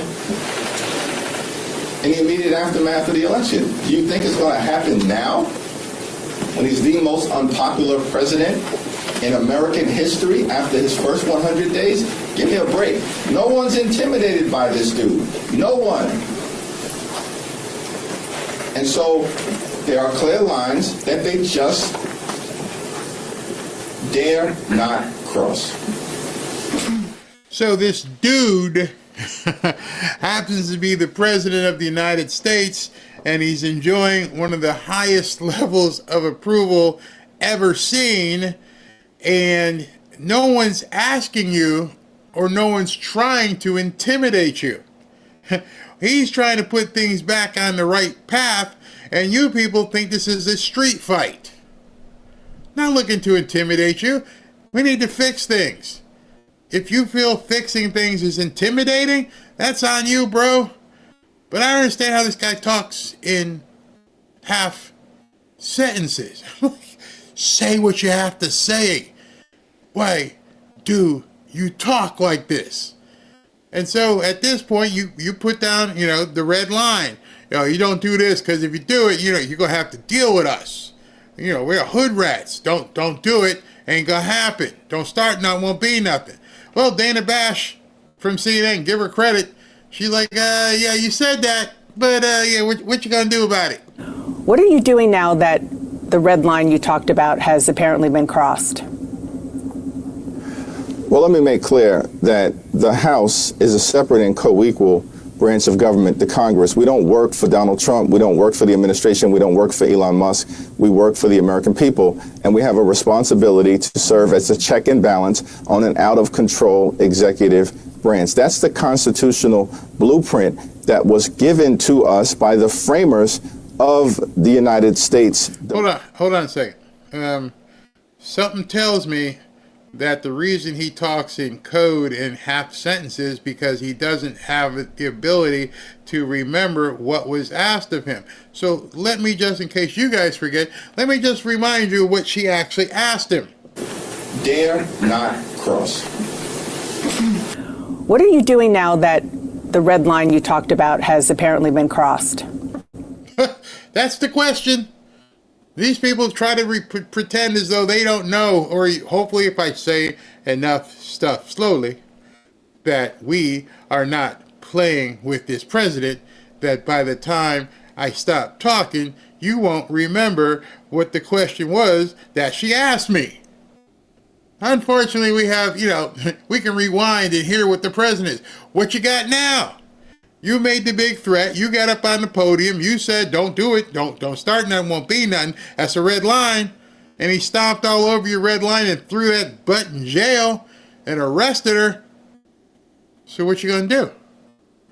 And he won't answer. Well, let me make clear that the House is a separate and co-equal branch of government, the Congress. We don't work for Donald Trump. We don't work for the administration. We don't work for Elon Musk.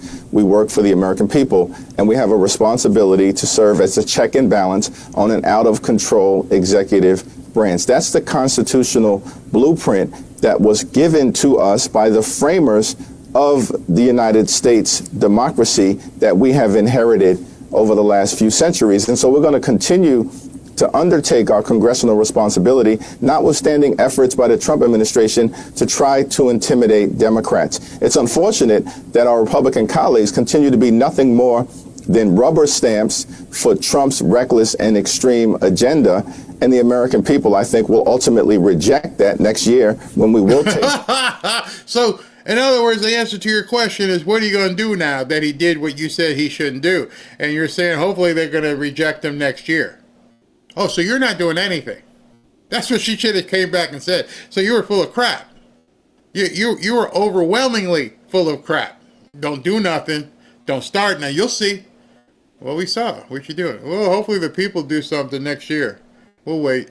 At control of the House of Representatives. In the meantime, in terms of how we will respond to what Trump and the administration has endeavored to do, we will make that decision in a time, place, and manner of our choosing. Oh, maybe that's what Bongino and Cash have. They have like Washington-itis because nobody can do what they say they're going to do. Hey, we're going to let you know in 2 weeks. Well, maybe 2 more weeks. Hey, so what about you? The red line. Well, at a time and place of our choosing. Oh, that's a lot different than don't mess with us. Don't cross the red line. If you do, you'll see what happens. And nothing happens. And we'll let you know at a place and time of our choosing. Wow. How emasculating is that?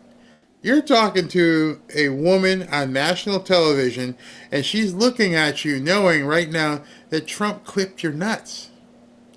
She's looking at you right now going, you might as well squat to pee, bro. At a time and place of our choosing.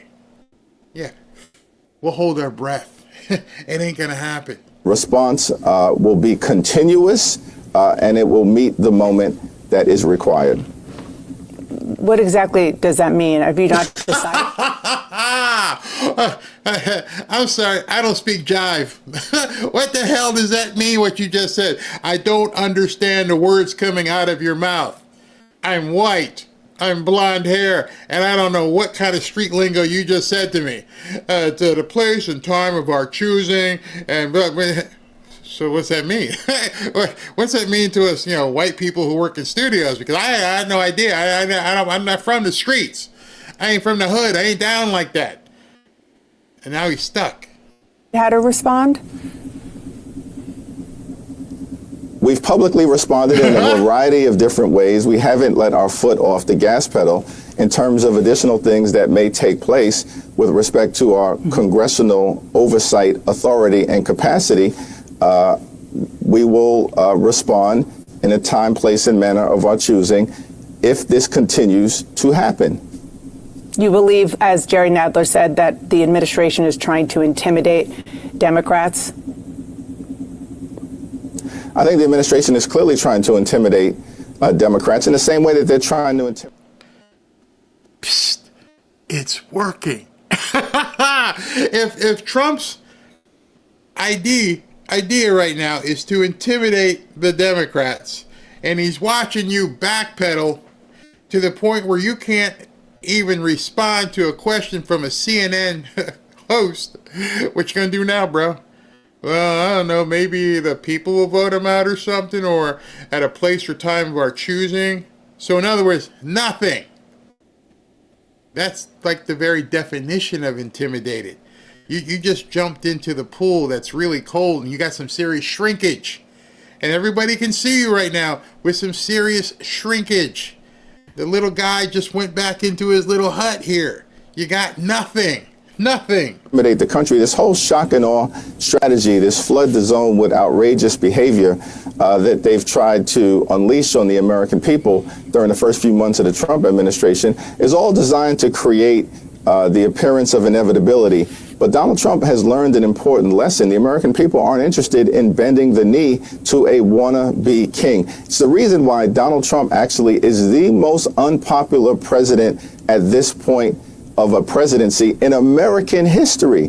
The American people have rejected this approach. And we as congressional Democrats will continue to reject this approach. Now understand, this is a Sunday morning show. This is a Sunday morning show where he just came out and boldly said that Donald Trump is the most wildly unpopular president in history. To the people on CNN who, didn't tell him they had just done a poll. David Chalian joins me here at the Magic Wall to take us through this poll. So, David, what are the key takeaways? Yeah, this is where we left off on election night 2024, but we wanted to get a sense of where Americans are right now. And one key trend we're looking at here, Manu, is should the government do more, or is the government trying to do too much? 58% in our new poll of Americans now say the government should do more. That is a 30-year high that we have seen. So what's driving that? Why are so many fewer Americans saying that the government is trying to do too much? Well, as you might imagine, we're seeing that movement among Republicans who are in charge of all aspects of government right now. Look at this huge drop. From August of 23, 73% of Republicans said the government was doing too much. That was when Joe Biden was president. Now it's down to 57%. But we also see this decrease in those saying government's doing too much among independents as well. We also wanted to test where the country stood with the parties on various issues, okay? The crime and policing is by far and away the Republicans' best advantage. R plus 13 now, R plus 14 a couple years ago. But look at the economy and immigration, two key Trump issues. You see, it's still a Republican advantage, but you see that advantage is narrowing on both of those key issues. This gets to what Amy was saying, I think, about some of the anxiety people have about the economy over the tariffs that we were talking about. A dead tie on world affairs, and where the Democrats have the edge, education, abortion, and climate change. We also took a look at some... I'll give them baby removal, climate change. You can have all that. We don't care. We don't care. Attributes. This is how Americans sort of see the parties. Which party is better described as the party with strong leaders? Look at this. Wow. 16% of Americans say Democrats, 40% say that of the Republican Party. Now, overall, no party's doing great. Lots of Americans say neither of these qualities apply to either party. But look at how much worse off the Democrats are. A party that gets things done. Only 19% of Americans say that about the Democrats. 36% say it about the Republicans. As you're watching this, I just want you to remember this is the same network where Hakeem Jeffries was just sitting with Dana Bash saying how President Trump is so wildly unpopular. The most unpopular president in history is what he actually said. This is the same network a few minutes later. Republicans. In fact, the only place that the Democrats are numerically ahead, party of the middle class, this is basically a tie, though. Yeah. 34% say that of Democrats, 32% say that of Republicans. But this, I think, is the most fascinating. How do partisans talk about their own party? Right? So among Democrats and Democratic leaners, 32% say Democrats are the party with strong leaders. I mean, of their own kind, right? 82% of Republican leaders say that about the GOP. Numbers don't be lying. Mathing. This is CNN's own numbers. This isn't like Rasmussen. This is CNN telling everybody the Democrats really suck. But Hakeem Jeffries was just on there earlier. I guess he didn't stop in the green room and ask him about these numbers.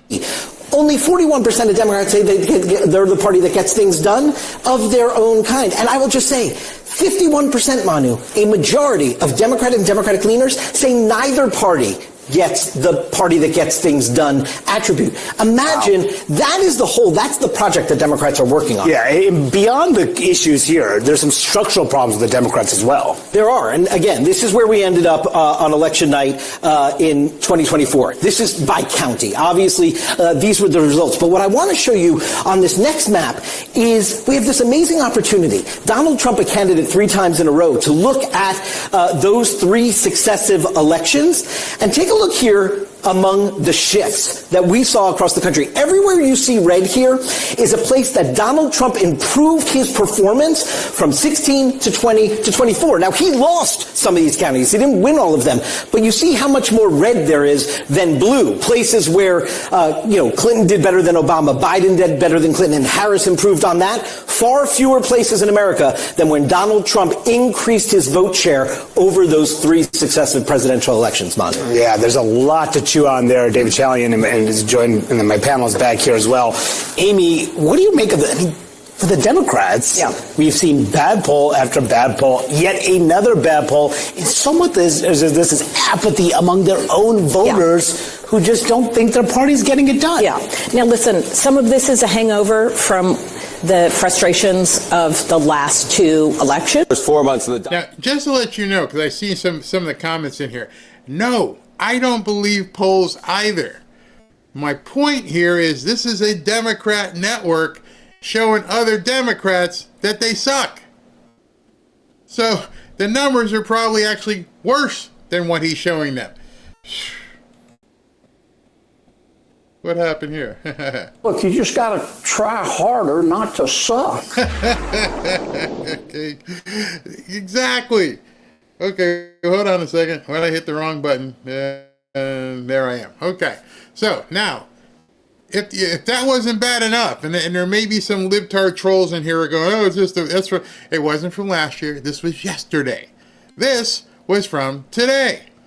Okay, you're gonna like this one. Donald Trump presidency, that you expect that Democrats would have this massive lead on the economy. It ain't so. It ain't so. The party that is closest to your economic views. In November of 2023, it was the Republicans by 11 points. Now it's still within that range, still within that margin of error. Plus 8-point advantage for the Republican Party. How is that possible, Democrats? How is that possible after all the recession fears, after the stock market's been doing all of this, after all the tariffs that Americans are against, and Republicans still hold an 8-point lead on the economy? Are you kidding me? This is CNN. This is new CNN polling. Yeah. How is that, when we look for trends, how is that trending with other data that you're pulling in? Yeah, if it was just this one CNN poll, that would be one thing. But take a look at Reuters Ipsos. What do we see here? Party with a better economic plan. Well, in May of 2024, just before Donald Trump was reelected president, Republicans had a 9-point advantage. Look at where we are now in May of 2025. The advantage actually went up by 3 points. Now Republicans have a 12-point advantage when it comes to the party with a better economic plan. And again... I'm sorry. I thought the Democratic leader just said it's the worst numbers in history. I'm pretty sure I heard him say that. And he was on your network and nobody... Okay. Dude, it's not true. He's killing you. Nobody wanted to tell Hakeem, hey, by the way, when you get up, we're going to embarrass the hell out of you. This is after months of supposed economic uncertainty in which the stock market's been going bonkers, in which the tariff wars that Americans are against have been going on. And yet, despite all of that, the Democrats are down by 12 points on the economy. This speaks to Democratic problems on the economy better than basically anything that you could possibly look at. The Republicans still hold an advantage on the all-important key issue of the day. And that is the reason why, even if Donald Trump's approval ratings are a little bit lower than they used to be, Republicans are not out of the ballgame because they still have a clear advantage on the economy, whether you look at CNN's polls or whether you look at the Ipsos poll right here, in which they have a 12-point advantage on the economy, Kate. And also in the CNN data, it does show that Republicans are gaining ground in an area that is key relating to all of this, which is when it comes to the middle class. Yeah. Historically speaking, which is the party of the middle class, has been a huge advantage for Democrats. I have polling from NBC going all the way back since 1989 when Democrats had a 23-point advantage. 2016, a 17-point advantage. But by this decade, we already started seeing declines back in 2022 where you saw that Democrats led, but only by 4 points, well within the margin of error. And now in our latest CNN poll among registered voters, which is the party of the middle class, it is tied. That's not hard to understand. You see, one of the big problems with the Democrat is they no longer stand for anything. All they care about is terrorists and newcomers and freaks. The middle class is like, what do you mean? How are you going to make my life better? They don't care about your life. They're not interested in seeing middle class people get better. We got to take care of these terrorists and these gangbangers. We got to fly all around the world and make sure they're okay. Yeah, it's no wonder.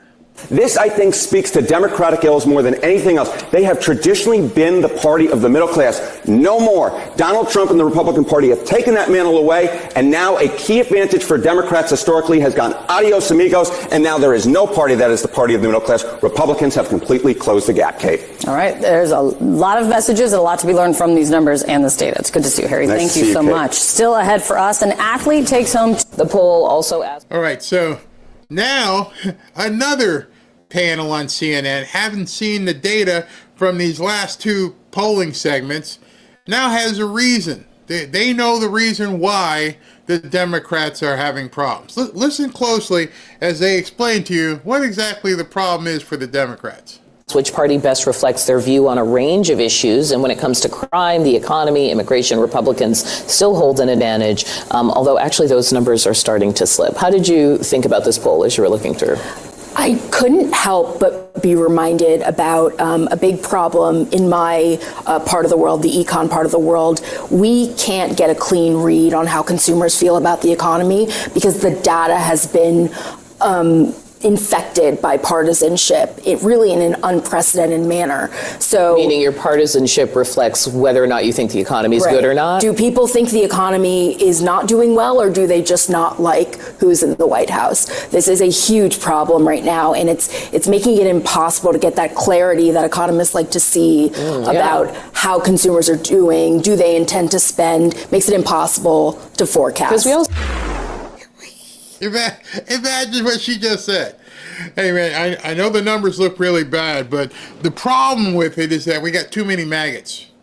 There's too many people out here that are MAGA that are influencing the numbers, and these maggots, they really like Trump.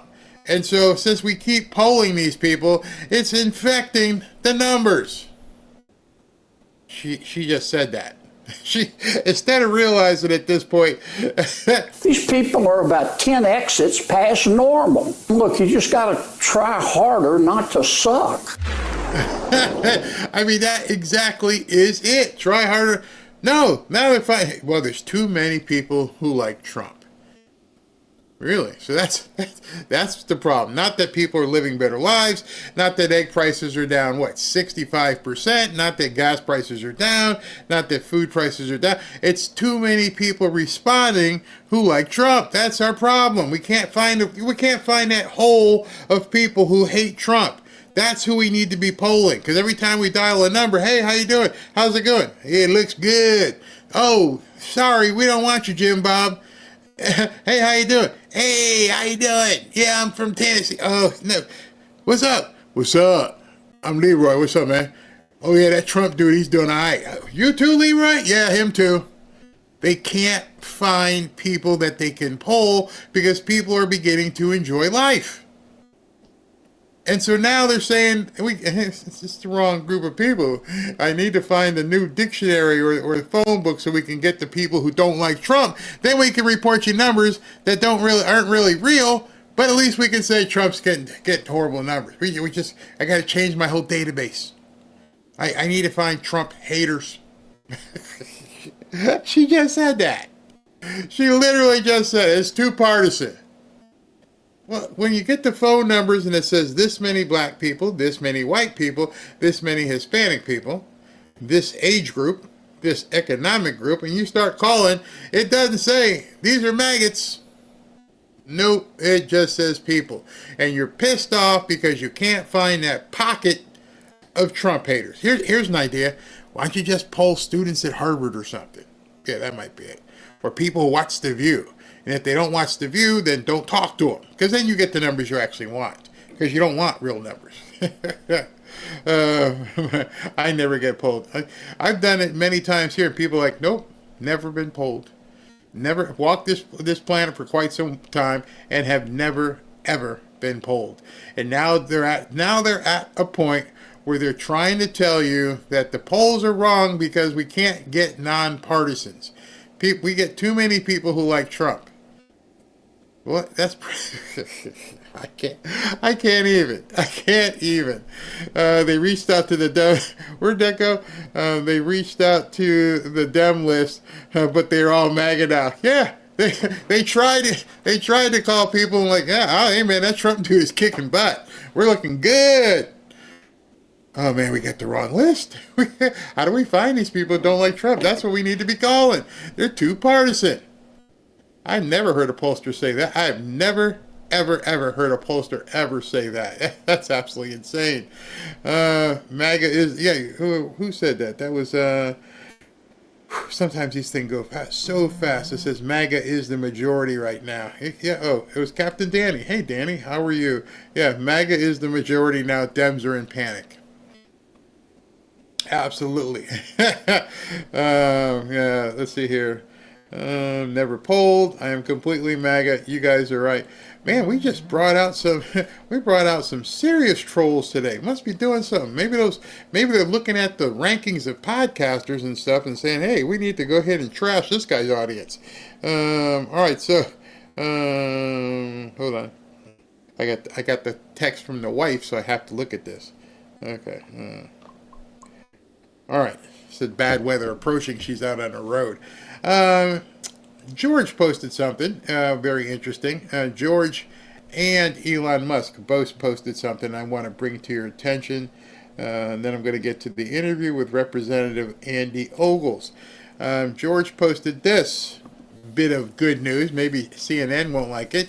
America's manufacturing industry is expected to add almost 4 million new jobs in the next 8 years. It's almost like everything they said about tariffs was a big fat lie, and they actually work great. Yep, absolutely. Yeah. Oh, let's go ahead and do this. We're going to win so much, you may even get tired of winning, and you'll say, please, please, it's too much winning. We can't take it anymore. Mr. President, it's too much. And I'll say, no, it isn't. We have to keep winning. We have to win more. We're going to win more. And other thing that SB sent me, which is very interesting. I don't even know how to take this, but I'm going to show it to you guys. Elon Musk says, and he's got the eyes looking down, the CIA, this is from the CIA account, CIA has expanded its official presence on X. Make sure to follow the official CIA accounts for the latest agency news and updates. From Director John Ratcliffe. The CIA has expanded its official presence on X. And it's kind of scary. Maybe y'all should expand your presence in Ukraine. Find out what's going on over there. We need to know. All right, so before I get stormed out here, I've got an interview that I had with Congressman Andy Ogles, which I think you guys are going to enjoy. I'm going to jump to that right now. It looks like Mayor O'Connell was involved in some sort of obstruction or the harboring of criminal illegal aliens in the great city of Nashville. But also just last night, his office put out the names of Homeland Security investigators and doxed our ICE enforcement officers. They claimed it was a mistake. There's zero chance it was a mistake, and there will be repercussions. Our ICE enforcement officers are already facing a 400% increase in assaults against them. And he's essentially handing over intelligence to these criminal gangs so that they can target our ICE enforcement officers. It's wrong, and it's beneath the city of Nashville, and I hope he will face consequences. I will always choose my country, my community, my state over illegals. And if that offends you, the door's over there. Continuing coverage of ICE's crackdown across the mid-state as operations earlier this month led to hundreds of arrests. People on both sides of the immigration issue continue to make their voices heard. Congressman Andy Ogles celebrating the work of law enforcement today as dozens of demonstrators protested ICE's methods. Fox 17 News' Hope Salmon joining us live from the state capitol with this ongoing debate. Things have calmed down now, but around 1:30 today, tensions rang high as people were shouting outside, some even banging on the doors and windows, trying to get inside and attend the press conference. Memorial Day, a day usually marked by somber reflection, took a very different tone in Tennessee today as protesters raised their voices against recent ICE operations across the state. I think that we're not looking for criminals, we're looking for people who look different. Gina says the abrupt shift in immigration enforcement is why she and others showed up to voice their disapproval of Congressman Andy Ogles, who took to the podium in support of ICE, the TBI, and local law enforcement. I'm married to an immigrant who's working on his citizenship, and it's been a very hard time recently because I don't know if he's ever going to come home when he goes to work. Congressman Ogles shared what he calls the other side of the story, detailing a visit to a prison in El Salvador. One young man joined the gangs at 13, lived in the United States from that time, and had killed 50 different people. When asked if more names will be released of those arrested or deported, Ogles reiterated that non-citizens do not receive the same due process as American citizens, but insisted that legal immigrants have nothing to fear. People like Gina say they're losing faith in the system and wish there were a clearer path to citizenship. Seriously, I would not let him go to work. I said, you have to stay home. I'd rather take the cut in our income. Ogles says he intends to hold all leaders, including Nashville Mayor, accountable, announcing an investigation into how federal dollars are being used to support undocumented immigrants. I'm calling it for it in the House, and Senator Blackburn is calling for it in the Senate. Representative Ogles, thanks for coming on. How did we get here? I mean, how did we get to a part in our history now where American mayors are now advocating for criminals? Well, part of it is, under the last administration, the Joe Biden administration, he was commander-in-chief. I would argue he was the invalid-in-chief. And our country was overrun by 10, 12 million illegals. And so now communities are in this situation of having this population that, quite frankly, shouldn't be here. We have a legal way to come to this country. It's not perfect. It needs to be fixed. But I'll say this. If you entered this country illegally, if I have my way, there is no path to citizenship. You might be eligible for a work visa, but the moment you broke our law, the moment that you came here illegally, you forfeited your right to become a citizen of this country. This is our nation. We get to decide who comes in. We get to decide who has to leave. And if you're not going to respect our laws from day one, then you forfeited your right. And I understand people want to come here. I get it. Greatest country in the world. Perhaps the greatest, I would argue, the greatest country that's ever existed. That being said, we are a nation of laws, and we've got to get back to that and make sure that the folks coming here, it's quite frankly who we want to be here, and that they came here legally. Is this mayor going to face any repercussions for what he's been doing? Well, to be determined. So literally just moments ago, a joint letter from the Homeland Security Committee, which I am on, and the Judiciary Committee, we issued a letter led by myself and then, of course, the chairman. We're going to conduct an investigation into the mayor of Nashville and, of course, Nashville itself to see if there was obstruction. Did Nashville, the mayor, help illegals evade federal law enforcement? Were any federal dollars funneled to some of these nonprofits that the mayor has propped up, like the Belonging Fund, and again, helped illegals evade federal law enforcement? Look, the mayor and I can disagree on immigration policy, but what the mayor cannot do is interfere with ICE operations. He doesn't even have to cooperate, but he cannot interfere. And you just had a state legislator, Afton Ben, who used her vehicle and tried to block ICE agents as they were doing their job. She even put on her social media. She admitted to blocking delaying was the word, 4 different ICE vehicles. You know what? She just committed a felony, and we'll see if she and the mayor will be held accountable. That being said, I'm leading the charge. We're going to open this investigation. We're going to follow the facts. We're not going to assume anything. We're going to follow the facts. We're going to put Nashville on notice. We're going to put all these other woke cities and woke mayors on notice. If you collude with illegals and you interfere with ICE, we will hold you accountable.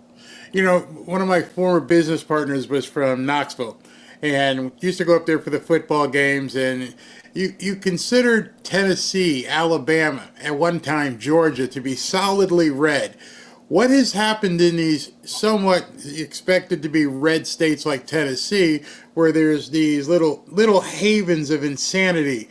How did that occur? Well, it's kind of normal that you've seen these blue cities, but I will say, just as Florida has shifted red from being purple, I think you have the opportunity, because of this immigration crisis, because of the crime, that Nashville, there's the opportunity here to move Nashville from blue to put it back into the red column where it belongs. And we literally just saw a few days ago a Chilean gang operating in Brentwood, which is a suburb of Nashville, systematically robbing homes. And in one of those homes, there was a 15-year-old girl. She was home. She was in the bath. She was home alone. She was able to hide. Her father, I think it was, he saw someone breaking in on the security cameras, and she hid while they ransacked her home. That being said, people have had enough of this nonsense. And look, you and I can disagree, or myself and the mayor can disagree on immigration policies, but you cannot aid and abet an illegal. And if you do so, we're going to hold you accountable. And that being said, I think there's a real opportunity not only for Republicans doing the midterms on this very issue, but also we can take back Nashville from the woke activists. And look, the mayor of Nashville isn't just a mayor; he's a woketivist, right? He's a woke activist who became mayor, and he's letting that bleed into his job, and it's making Nashville less safe. It's making the people of Nashville less safe, and it's unfortunate that a sitting member of Congress has to step in to help right the wrong of the city mayor who isn't doing his job. Why do you think? Because this is a phenomenon that's just begun over the last couple of years. Have these people always been this way, or is it something politically they think they have an advantage by appealing to this segment of the population? Yeah, I think it's just, it's become a religion with the left. They're so blinded by their ideology that they can't read the room and understand that, Americans are fed up with this. And look, I'm a compassionate guy, right?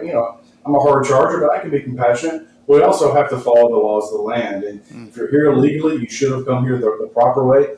I will be introducing some immigration reforms. I'll be working with the White House. I have some ideas. I'll get some feedback from the White House. But we need to fix the system. And again, we need to send the message, if you came here illegally, whether it's 10 million or 15 million, that you'll never become a citizen of this country, that you broke our laws. Now, we might let you stay here and work, to be determined, but there's no path for amnesty. We've got to put an end to that conversation. It didn't work under Reagan.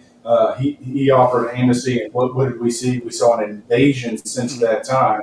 Meanwhile, both parties have been fearful or afraid of addressing this topic. But I talk to immigrants. I've got huge immigrant populations in Nashville, and those that came here legally, they said, please do something. We just want the system to be fixed. We came here the right way, and quite frankly, we're offended. They are offended that there's all the illegals that are coming here the improper way. And quite frankly, we have a whole population of folks here that are illegal, and they get victimized because of that. They don't have Social Security numbers, or if they do, they're illegally obtained. They work in horrible conditions. They don't make the same wages, et cetera, et cetera, et cetera. Not to mention the rape and sex abuse that occurs on the southern border. Roughly 60% of women and children are abused on their journey into this country. It's a humanitarian crisis. We have to do the right thing. We have to be courageous and fix this. But in that solution, there is no amnesty as far as I'm concerned. Yeah, I mean, obviously with DHS and ICE being involved, it's a federal matter. Would you prefer that somehow TBI had more of an investigatory and role in this entire process, or we need to keep it in a federal realm? Well, obviously, it's a federal issue that has federal jurisdictions, but what you see in most of these operations is a cooperation between the federal, the state, and the local. And let's also acknowledge that both your state and local sometimes have limited resources, and you just, Tennessee in this moment maybe be able to backfill and help federal law enforcement, but 2-3 months from now, they may have a major case that is draining resources. And so I think the way this works successfully is when you have the cooperation between the local, the state, and the feds. And obviously with this being a federal jurisdiction, the feds will, in most cases, will be taking the lead. But again, we have tremendous law enforcement here in the state of Tennessee. I stand with our law enforcement. That's why I've been so vocal on this. Because, as we saw in that clip, that there's been a 412% increase in attacks against federal law enforcement because of these woke mayors making law enforcement the bad guys, when in reality they should be lauded as our heroes. In addition to the actual bad guys, and then, of course, the mayor, you've got a population that decides that they want to protest and bang on the doors and try to ram their way into your press conferences and your hearings. What is TBI? Because I believe that would then be a local issue. What is TBI and the local police in Nashville doing about those kind of nuts? Hopefully they won't raise up and cause any serious damage. Well, obviously people have the right to peacefully protest, fine, whatever, they had the right to be there on those steps. Now, when they were banging on the windows and trying to break into the building, that's a whole other conversation. THP, Tennessee Highway Patrol, they stepped in and kind of moved those folks back. And quite frankly, so no one got hurt, right? I mean, at the end of the day, you start banging on a glass window and it breaks, then people are getting injured. I mean, it escalates from there. But this is what the left does. They can't rest on logic. They can't fall back on the law, the rule of law. So all they can do is make noise. They scream, they cry, they label you with some sort of derogatory term. They label me with some derogatory term. That's all they can do. And it's not working. That's why Donald Trump won the midterms. The election. He won the Electoral College, the popular vote, won all the battleground states because people have had enough of this nonsense. And this, I think, is a reflection of the fact that the Democratic Party is adrift and they haven't found or don't have one, a leader, nor do they have a message. I've noticed that they've unleashed the trolls to attack you everywhere. As I was doing research for the interview, I'm like, oh my God, he's under siege. They're after you as well. Are you seeing any danger for you and your family, or is it just online? Well, I think most of the time, it's online. We obviously, threatening a member of Congress is a felony, so it's not advisable to do it. But that being said, I have my faith in God, and I'll just keep going from there. We live out in the country on top of a hill, so I've got good line of sight, and I have government, so it's probably not advisable to take me a visit. But that being said, trust God, do the right thing, stand in the gap. At the end of the day, the law is on my side. I think Charlie Daniels said it best. Or no, that was Hank Williams. A country boy will survive. So you're going to see him coming. So I understand you went down to Secot in El Salvador. I wanted to play this cut real quick. What you've seen here is a transformation from the violence of the 80s and then the gangs taking over after that. You now have civility. As myself and the other congressmen, as we drove in, we were struck by the beauty and thought to ourselves immediately, this is a place that we could and would want to bring our families. And so for those that want to attack Secot or attack the president, shame on you. You need to come down here and see it for yourself. Have the courage to see it for yourself. And again, shame on you, because they have done a remarkable job to take back their country, take back their communities, and to take back their streets. And that's what every country in Central America needs to be focused on, is rooting out this gang violence. So, I want to say his name correctly. Nayib Bukele has done a fantastic job of turning El Salvador around. In addition to that prison, Secot, what has he done down there that you think we could do here? Well, the big thing, so understanding El Salvador, spent the last 40 years wrought with violence. Between civil war, dictatorships, the gangs came in and took over. It wasn't safe for the kids to go to school. It wasn't safe on the streets.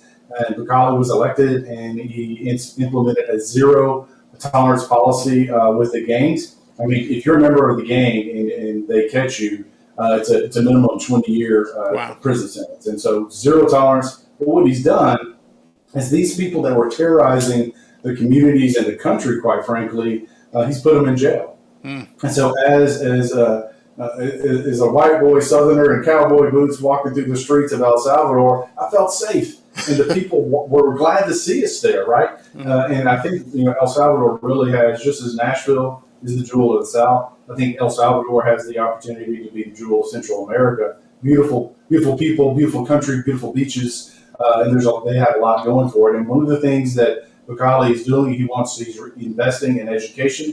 He wants it to become a tech center. That takes time to build, so they're also looking for manufacturing and those short-term opportunities and jobs. And so you've got a leader that has a true vision for his country and his people, understanding that's going to take time. I mean, again, 40 years of violence. He's only been in office, roughly 3 years since he took office, and has really turned the country around. But what you saw there, the people, and I went to the prison, I talked to the inmates. There's some rough individuals. Some of those, one in particular, had killed 50 people, 50. And by the way, he had been in the United States of America and was deported to the prison. So this is the type of gangs and gang violence that were in El Salvador that are being exported here to the United States of America. And we need to have a zero tolerance policy just like El Salvador. Does Congress and the Senate have the cojones to get it done like that?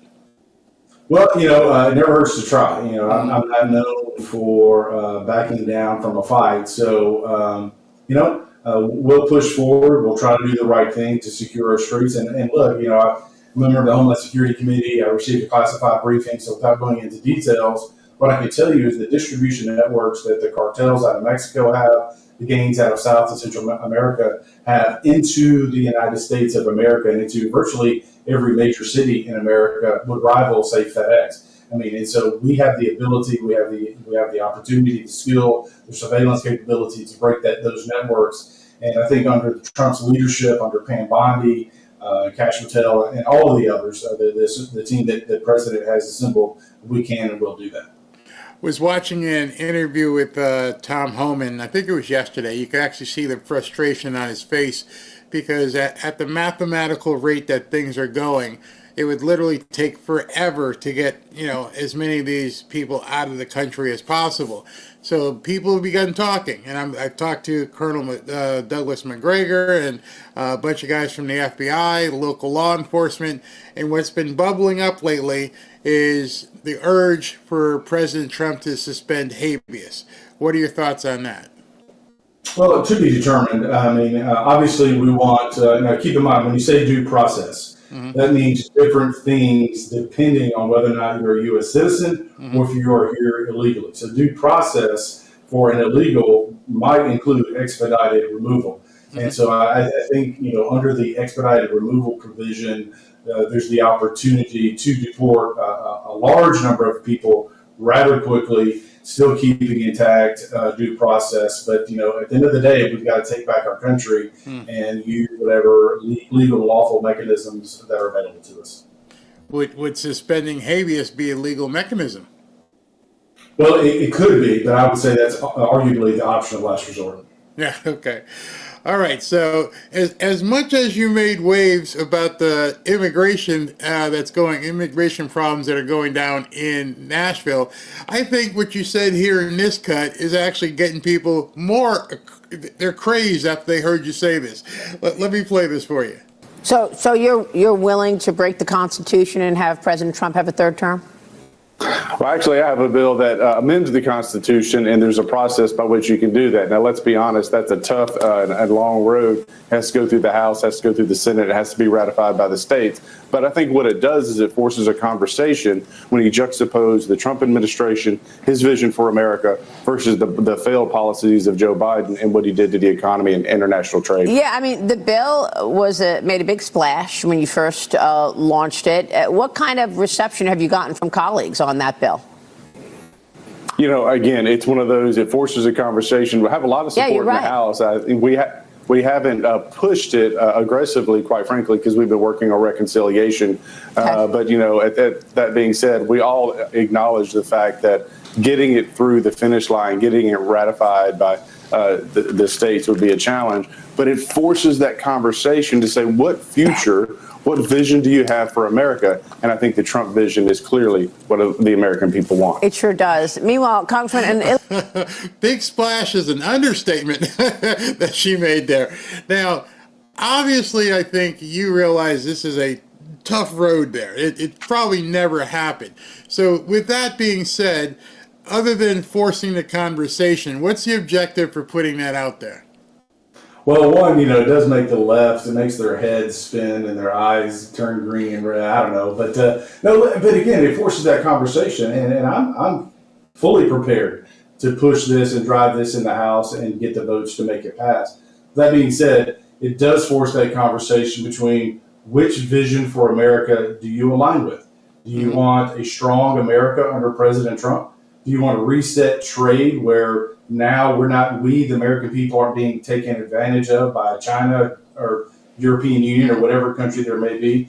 Do you want a country that's secure, that has a secure border, and we're deporting illegals that are here terrorizing our communities? Or do you want the vision of a country that was Joe Biden's, which was to allow us to be pushed around on the global stage, which allowed China to usurp the United States in some categories, and quite frankly, allow us to be invaded at our southern border? I think the American people spoke in the elections. I think they're going to speak again in the midterms, and they believe in the Trump vision for America, which is leading through strength. And quite frankly, we saw it during COVID. China used the supply chain to choke off supply to the United States at their will. We have to decouple from China. We have to diversify those trading partners. We need to do more with India, more with Central America, more with Mexico and Canada, and cut China out of our supply chain so that we're not dependent on our primary and sole enemy, which is China.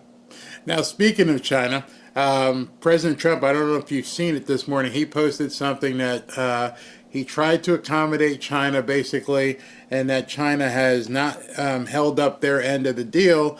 And he's hinting that, it's probably going to be something where he's going to either raise it back up. Obviously, the market didn't like that. And it is probably going to drop. What do you think about him hitting China again? Well, again, we have to acknowledge the fact that China is not our ally. They see themselves as in the future the sole superpower. They think in terms of dynasties, so hundreds of years, 100 or hundreds of years. We tend to think on the very short term, but you have to acknowledge the fact that they are and willing to undercut us in any moment if they can. So whether it's currency manipulation, whether it's manipulating supply chains, they are not our friend. And as we see more aggression from China in the Pacific, we need a strong America, we need a strong military to counter their aggression because we have allies in the region that are critical to our future. And so I think President Trump is on the right track. We've got to put China and keep China in its place. So I got some good news for you that you may consider good news. As I was refreshing CNBC to look at the stock market numbers, they've got a huge banner at the top of the page. Supreme Court just ruled that President Trump can indeed revoke the protected status for those 500,000 people. So it seems as though slowly but surely the wheels of justice are turning, and the Supreme Court is beginning to understand that President Trump can indeed do the things that he wants to do. For these other judges and these other things that are floating around out there, I know nobody would openly advocate for President Trump to ignore a ruling. So what should the Trump administration do, seeing that they're getting these Supreme Court rulings in their favor over and over again? Just stay the course or wait? Well, I mean, I think you continue to push forward. We have a judicial process. Again, the Founding Fathers warned us about a too powerful judiciary. We're at that point in history where that's come to fruition. And so, kudos to John Roberts and the Supreme Court for putting the lower courts in their place. But again, if the Supreme Court doesn't do its job and hold the lower courts accountable, it may be time for Congress to re-envision the lower courts and get back to what our Founding Fathers intended, which was a weak judiciary. Is there an appetite in Congress to do away with these district courts?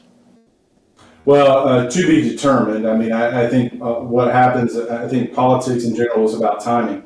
And we may reach that point where you have enough of these decisions, enough of these activist judges, enough of these woke rulings that really step outside of any sort of case precedents, that finally people say enough is enough. We need Congress to fix it. And a lot of that comes from the people, right? It's we, the people, and we're here to represent you. So John Quincy Adams loved it, the House of Representatives. That's where we argued and debated. But it's also because we're hearing from our constituents. Right, exactly.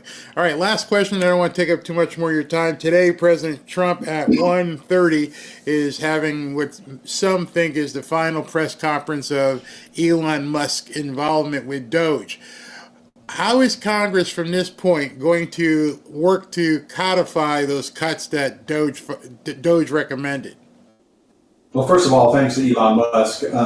He's done a great job. His his directive or ask from the president was always going to be a short-term mission. And so he set up Doge. He got that mechanism moving. They're finding the waste, the abuse, the fraud. They're pointing that out to Congress. Now we need to codify and take some of those monies and get that money out of the system, give it back to the Treasury. And quite frankly, as much as I appreciate Elon and what he's done with Doge, I want him going back to SpaceX, going back to Tesla, because he's been such an innovator. There's been so many things that the experts said couldn't be done. And, Elon has had this idea, this vision. He dreams big, but then he makes it happen. And so let's get back to this idea of making, the United States the leader in space exploration. And quite frankly, Elon is at the forefront of that. I said last question, but you just spurred another one. I had seen, I'm not sure which of the congressmen had said it, but the reason why the big beautiful bill didn't include more cuts is because this was a reconciliation. But now Russ Vought is going to be doing more by doing it through rescission. Can you explain just in closing what a rescission is in terms of and how it's different from reconciliation? Yeah, so the reconciliation process is important because typically it takes 60 votes in the Senate, but through reconciliation, it's a simple majority. Typically, the House is more conservative than the Senate, but actually the Senate's like, hey guys, y'all didn't do enough. So I expect the Senate to try to make some more cuts, send it back to the House, and we'll pass that bill. That being said, the rescission process is where Russ says, hey, look, you've appropriated $1 million here, but this department only needs $900,000 of that, so we're going to give $100,000 back to Treasury. That's a rescission where you're essentially giving money back that's been appropriated by Congress. And like you said, roughly $9 billion has just been announced by the White House. Now, does rescission take 51 votes as well, or is that a 60-vote margin? That should be a 60-vote margin unless somehow we loop it into a reconciliation. That's a technical question, and I'll get you an answer on that. Okay.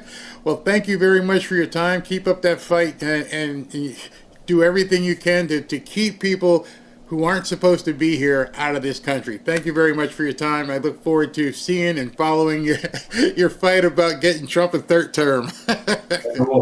Hey, stay tuned. We'll fight the good fight. And at the end of the day, we're going to force a tough conversation, but it's a conversation that the American people need to have. Thank you, sir. All right, so that was Representative Andy Ogles. Hope you guys enjoyed that. Hope you got some value out of it. Thank you to Ashley for booking the congressman. She's doing a great job booking me some great interviews to talk to people. It's interesting. I like throwing questions at people that aren't the typical just any question. And you see them sometimes, they get tripped up, but they're polished enough to try and brush it off. But you guys can see when, it doesn't just get exactly the answer you're looking for. But let's give them a break. Go ahead and tell me how you think Trump can get a third term and get in there and get this stuff done. Oh, just in time. Here comes the thunder. Thunder 30 here in South Florida. All right, so let me go ahead and get the super chats before the storm comes through and bust us out of here. And don't forget, tonight at 7:30 I'm going to have 7:30 we'll go live. I think 8:30 we'll have John Amanchaku on. We've got a whole bunch of stuff to talk to him about, plus a whole bunch of other news as well. So let me do super chat so things don't go crazy up there. Remember, Zelensky told Trump he would feel the rage when he came to the White House. He said Trump will feel it. So maybe there are drones as sleepers in the United States. Ooh, that would be scary. Just another knucklehead. Yes, he did say that. Any predictions on how Russia responds to Zelensky attack? I'm rooting for Putin, to be honest. I'm not rooting for Putin, but I wouldn't doubt it if he hit a button and made some big empty spaces in Ukraine. Take the bill. Another Pearl Harbor. Yeah, if they do something here. Hey, Tommy, how you doing? Hope you feel better. Hello, everybody. Just hello. Hope everyone's feeling good. Thanks again, Barry. Tommy, hope you're feeling much better. Jose Bazil. Hey, Barry, the sad part is who is funding the media on what and what not to say. Yes, exactly. Jen V. Please pray for Crown Prince MBS of Saudi Arabia, who's trying to make changes in radical Islamic ideology and its agendas. May he remain safe and be successful. Yeah, I think that people are saying that's what was what happened out in Las Vegas. They tried to take him out. Sheila Pearson, I am wrapped in the Trump blanket and will prepare dinner with the Trump knife. Way to go. Jen V. I married a Pole who came here to take care of his grandfather. Thought it was difficult to do. He did it the right way to get his citizenship. Well done, well done. And yes, Poland went populist. So they spurned the globalists out of the Polish election, which is very good, very good. All right, so I'm going to get out of here before the storm comes, and hopefully I'll see you guys at 7:30.